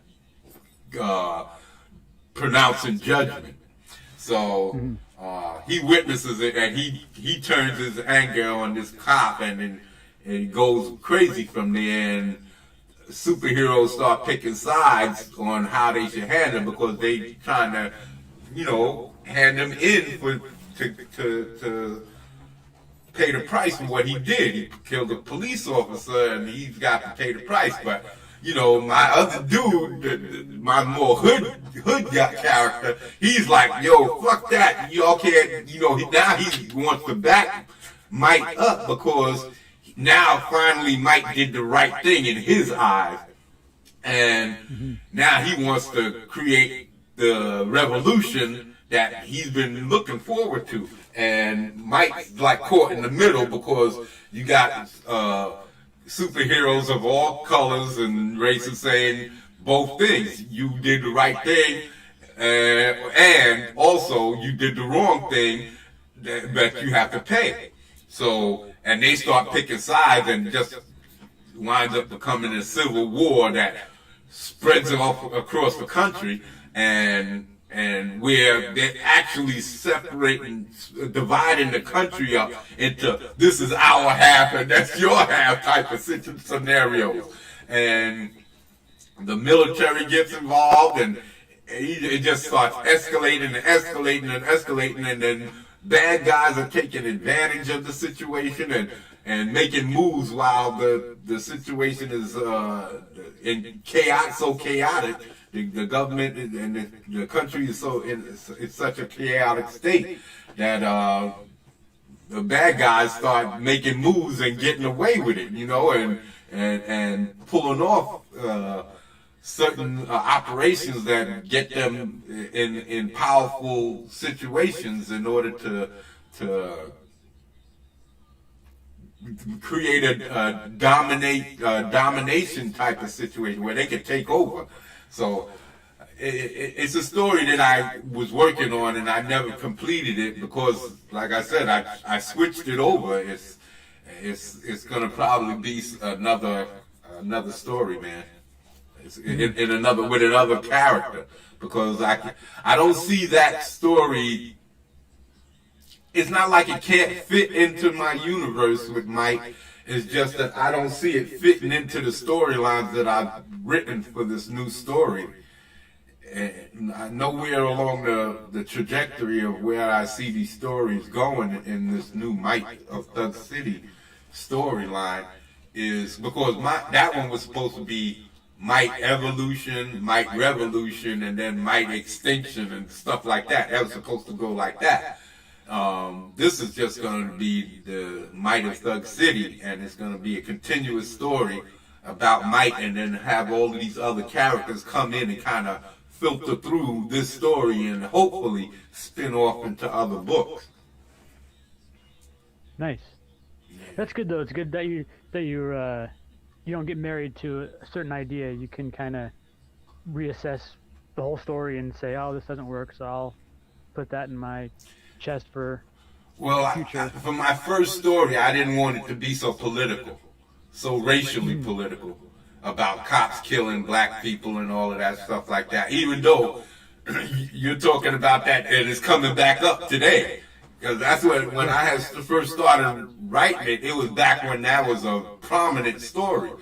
And then you didn't hear about it so much, so I kind of was fading off. Maybe I should just not, emphasize that too much, And so that's why I started reworking it with just a regular superhero type story. Meteorite crashes, some substance come out, and it's a more basic story. It's not so politicized. Right. And just hearing your synopsis of the original story, it sounds like it's a much more mature and measured. Yeah, it's not Marvel.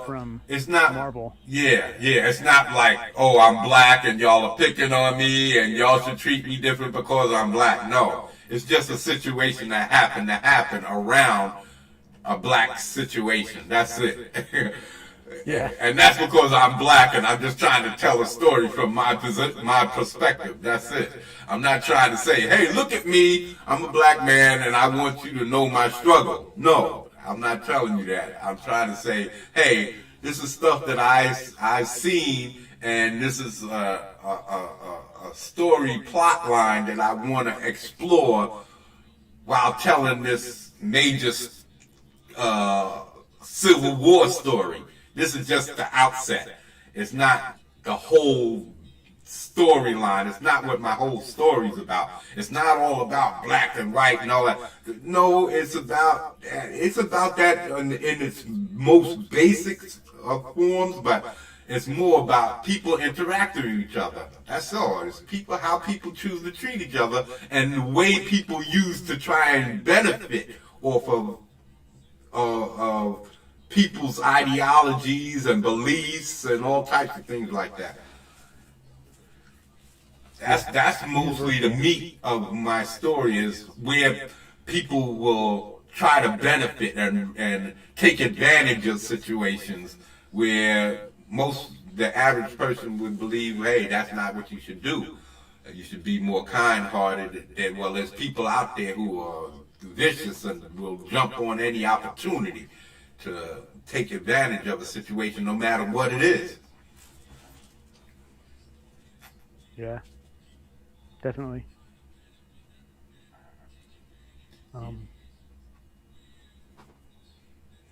Yes. Yeah, because human interaction is just. I noticed that Marvel comics are more preachy, where they should be. What's it called? Tales of. I'm sorry, I forgot the phrase. I think I know what you mean. That they should be more story-driven, more character development, developing the character and driving the story through the character and the struggle. And that's not what they're doing. They're just using political agendas to shake their finger at people because they know that it's not going to sell comics. They know it. Right. They know it's not selling comics. They know it's not building a company. They know that all of these things are not what they're accomplishing. Cautionary tale was I was trying to think of. Cautionary tales. Cautionary tales are tales that make you say, I don't want to do that. Like somebody who's a failure at something. Somebody who's tried and done things and just continues to fail over and over because they make the wrong decision. That's a cautionary tale. You don't want to follow in that person's footsteps, so you want to learn from their mistakes. Those are what cautionary tales are. And that's what Marvel has become, a cautionary tale. They're telling stories. They're telling stories that nobody wants to read. How can you be the comic book industry, one of the leaders in the industry, the top two, and you're a cautionary tale because you choose to focus on something that nobody wants to deal with. Not even the people that are claiming that they want this stuff are buying the books that they claim they want. So that's what you do, man. You have people that say things and do things. And that's what I'm saying, with people using dialogue and words to say things when they don't know. SJWs do not understand what society's about. They don't understand. They've never really struggled. These are people who don't have that struggle that we've come up with, that people before them had come up with, and they're inventing. They're trying to invent the struggle. So their struggle is illegitimate on its face. So when you trying to claim a struggle that never existed, you're basically showing yourself as a fraud because people can see that you're not suffering the way that you claim. And you're trying to use other people in order to claim this struggle exists. Don't use black folks, don't use gays, and because all of these people have been accepted into the society. They might not be accepted on the level that they might want to be, but they have been accepted. Because I've seen them in so many programs and I haven't gotten angry or upset about it. I've only gotten angry or upset at it when people have put this dialogue into the scenarios that they put out there, stating that men are stupid, women are the best thing to ever walk the planet, and women are the solution to all of men's critical thinking, and that we've done nothing but create problems. Where have the women been in all of this? I thought this was a society that said behind every great man was a great woman. Now you're saying, no, that's a man. That's a man, and men have to be soft and mealy-mouthed and allow women to step forward and take the reins and do what with it? You're proving that you will fail. You've proved it time and time again that you will fail. That you can't run the country. Because you can't even run a company. You can't even make a Star Wars movie. You can't make a decent you can't make a decent comic book movie. You can't make a decent comic book. This is what you're telling people. Not me. I'm not telling anybody that. I believe that women that have a great purpose and have been serving a great role in society. And I believe that there are plenty strong women images in movies and comic books and all over the place for years since I was a little kid. Samson and Delilah is about a strong woman who bitch slapped Samson. And how old is that story? You see what I'm saying? She punked him. This dude was beating people down left and right, and it took this woman to bitch slap him. And you're going to tell me that women have been shown as less than? Where? Where's this hate that they talk about? All the misogyny. I don't see it. I don't understand what they're talking about. And I'm trying to. When you're telling me that I hate women, when? When did I hate women? I love women just as much as anybody. I love seeing them. I love seeing them in the movies. I love seeing their nakedness. Yes. Why? What's wrong with that? You look at Spartacus, all you see is men's balls and sacks and all in your face. Nobody complained about the objectification of the men's genitalia. Yeah, so what's the big deal? Why are women supposed to be put on some pedestal when you're claiming equality? Mm-hmm. You can't have it both ways. You can't say that I'm better, but we're equal. Right. Handle one group with kid gloves. And that's what they're saying. They're saying that y'all are stupid ass men and we're better than y'all, but we want equality. Where's the equality? Y'all stupid ass, dumb ass men. Where's our equality? Y'all are less than us. We do everything better than y'all. We just as strong as y'all.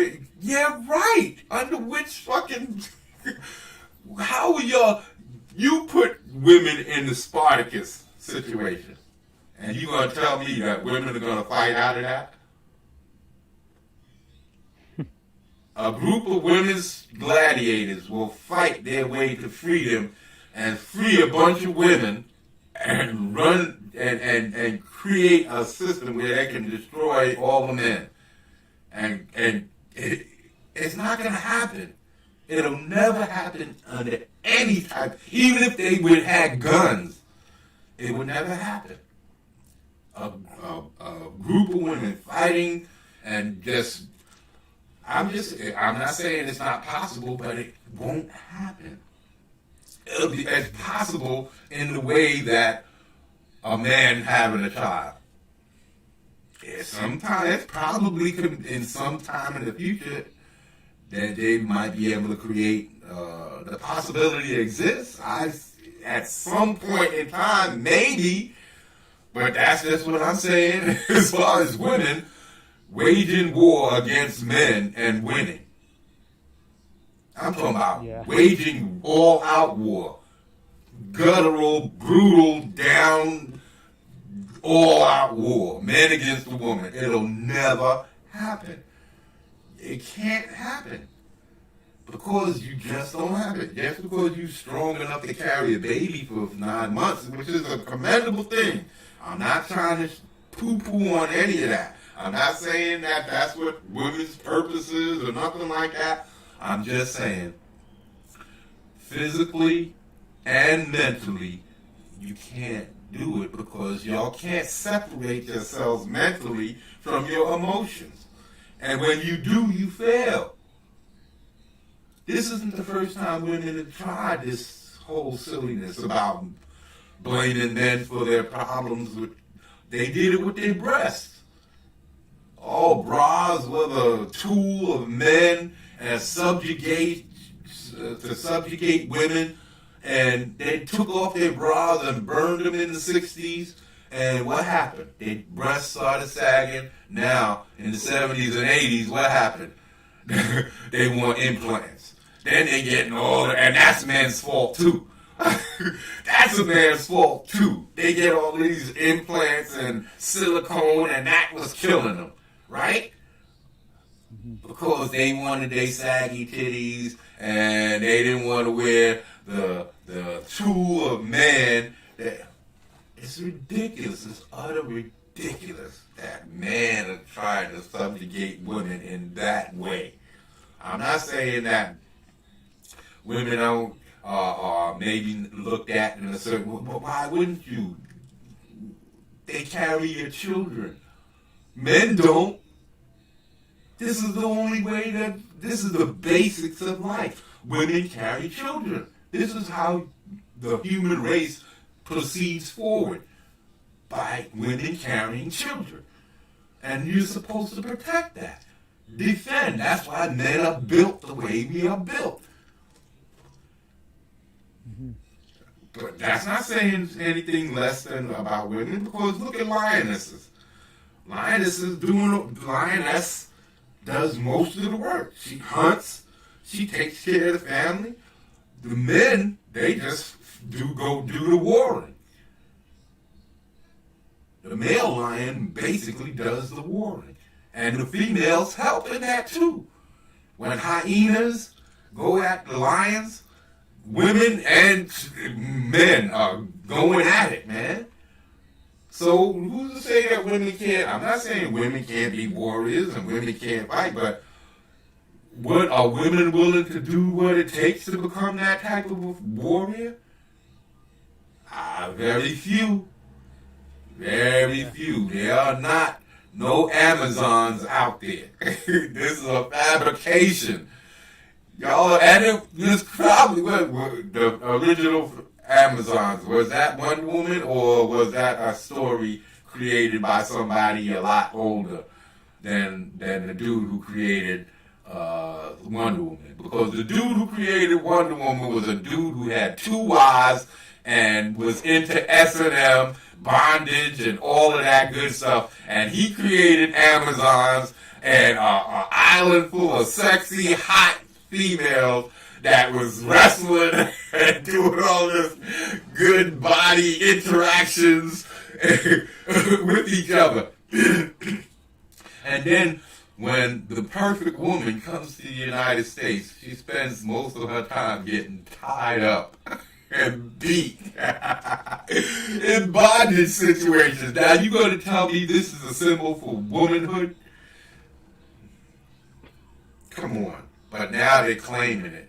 Wonder Woman is our hero. No. Wonder Woman is our bitch. Wonder Woman is a man's female. She's a woman's woman that a man created for a man. That's for women. Yes. Where are all of the properties that women create that depict the great woman or the great anything? Where are those properties? And I'm not talking about Harry Potter. That's for kids.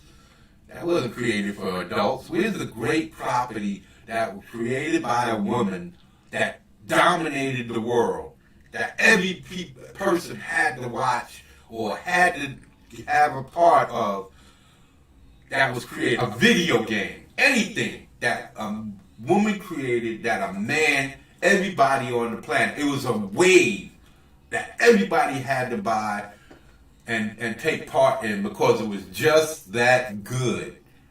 Where is that property? I didn't see that. I didn't see that. I'm joking. I'm joking around. I'm talking about something dynamic that lasts, that like Star Wars or like Captain America, comic books. Something like that. Something that stands the test of time. That everybody knows of. Even Harry Potter ain't still hot today. No. It lasted for the few years that she made her run, and people know of it, but I don't own the movies. I would, but it's just not. I've seen all of them, but they're just not that intense that I would go out my way to buy them. I would eventually get around to getting them, but it's not on the top of my list. That's what I'm saying. I'd rather buy some old Harryhausen movies, Ray Harryhausen movies. That's what I'm saying. And this is what I'm saying. Men create video games, automobiles, all types of properties over and over and over and over and over. And women say, oh, we need to be treated fairly. We need to have our due. We need to get paid fairly and all of this. All right. So how come women don't create their own companies where they can put all females in it and show men how badass they are? Right? Yeah. Wouldn't that be equal? When you have a company of your own, because that's what's equal to me. I don't need Disney to make a black character for me. I need Disney to let me make black characters, white characters, Asian characters, any character I want. So that as a black man, I'm being just as equal as the white man who can create any character he wants. Like Stan Lee did. He created black characters, white characters, Asian characters, every character he wanted, right? That's equality. That's diversity. Because you get to see through my eyes, my interpretation of the world, not through a white man's eyes, his interpretation of a black man. You see what I'm saying? But we're on equal footing when I'm putting out my interpretation of a white man, my interpretation of a black man, an Asian, all of that, and he's doing the very same thing from his perspective. That's diversity. Not having a black man come in to write a black character and having a white character come in to write a white character and have a Chinese guy come in to write a Chinese character. That's bullshit. You can't create like that. You can't create like that. That's not creating. None of the great stories were created like that. There's not one great story on the planet that was created with that type of mentality. So, all I'm saying is, if you want diversity, then don't stop people from being creative. Let people create and put their creations out there. If it's quality. I'm not saying just let anybody throw their stuff out there. No, of course. But if it's quality, yeah.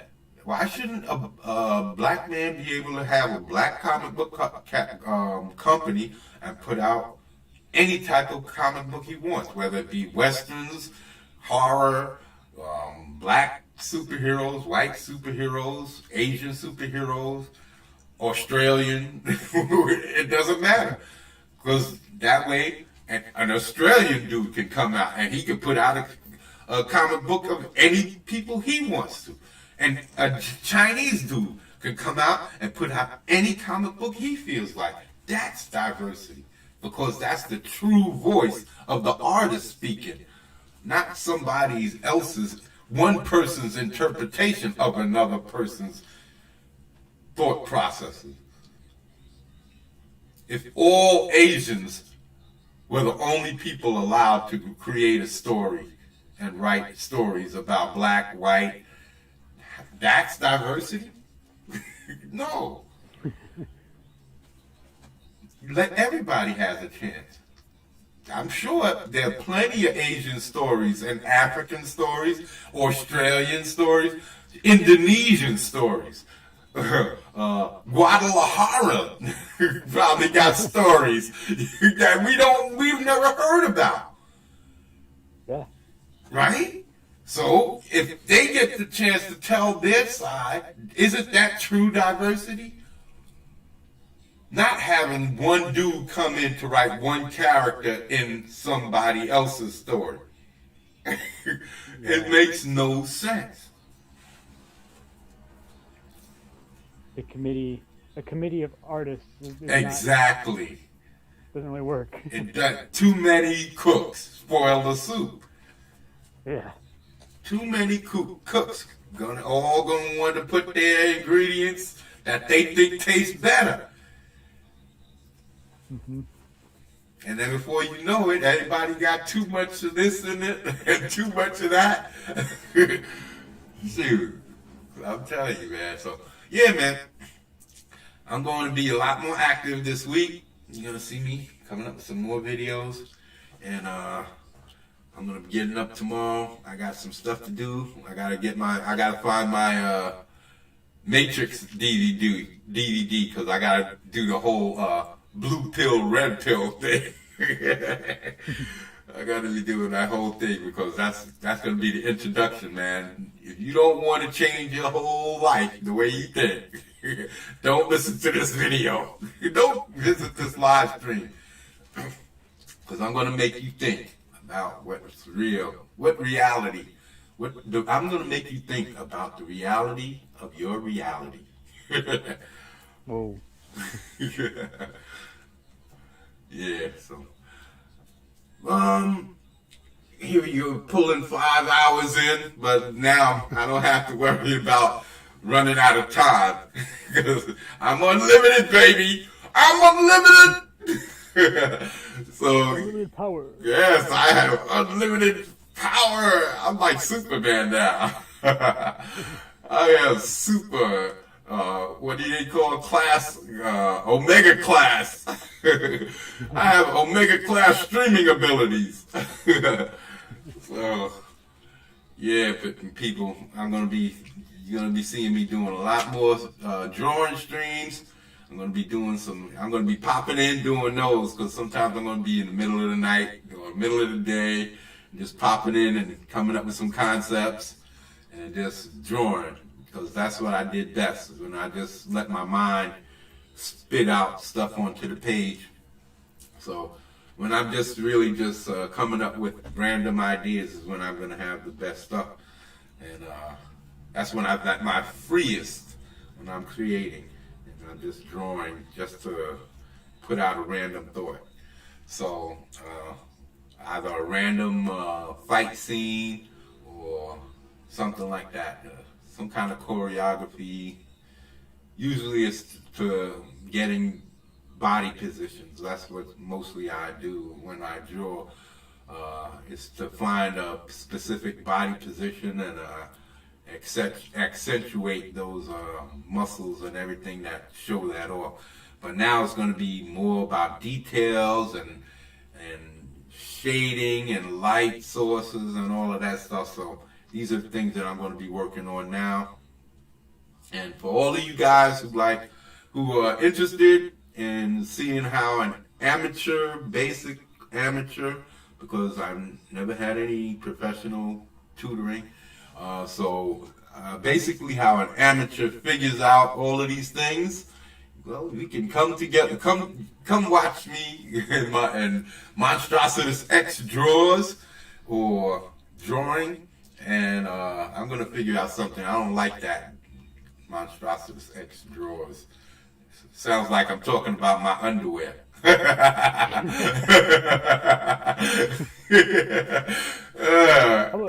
How about X marks the spot? Yeah.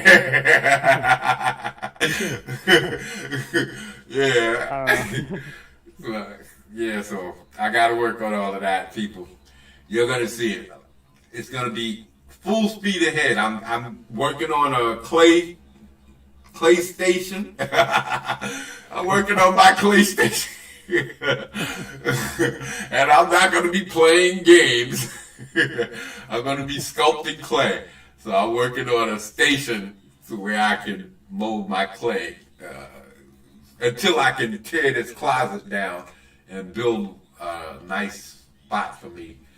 I gotta build something so that I can have a comfortable spot to just sit down and work my clay. Cause I got 3 different statues that I need to work on, and hopefully that one of them will make me some money. If they get the right eyes on, then I'm really gonna be taking off from there. So keep up with me, people. Please subscribe to my channel, because now's when you want to get in on the ground floor. Subscribe to my channel, like these videos, and become one of the Goddom. Enjoy Goddom Comics and enjoy everything that the Goddom is bringing to you. And visit the pit. The pit will still be there for all of you monsters, all of you monstrosities, all of you bestial forms. Okay. Till next week. Story time next week will be on the Goddom Comics channel. I'm going to make a video, so visit me on Goddom Comics. I'm going to verify the channel today or tomorrow, and because I already have a video up, I just realized that I can't put thumbnails in unless you verify the channel, so that's why the channel's not verified yet. So I gotta get my cell phone and put my phone number in there and verify, and then get all my thumbnails in, and then y'all see Goddom Comics is live by Monday. It'll be live by Monday. So look out for Goddom Comics, Goddom Comics, GODDOMNED,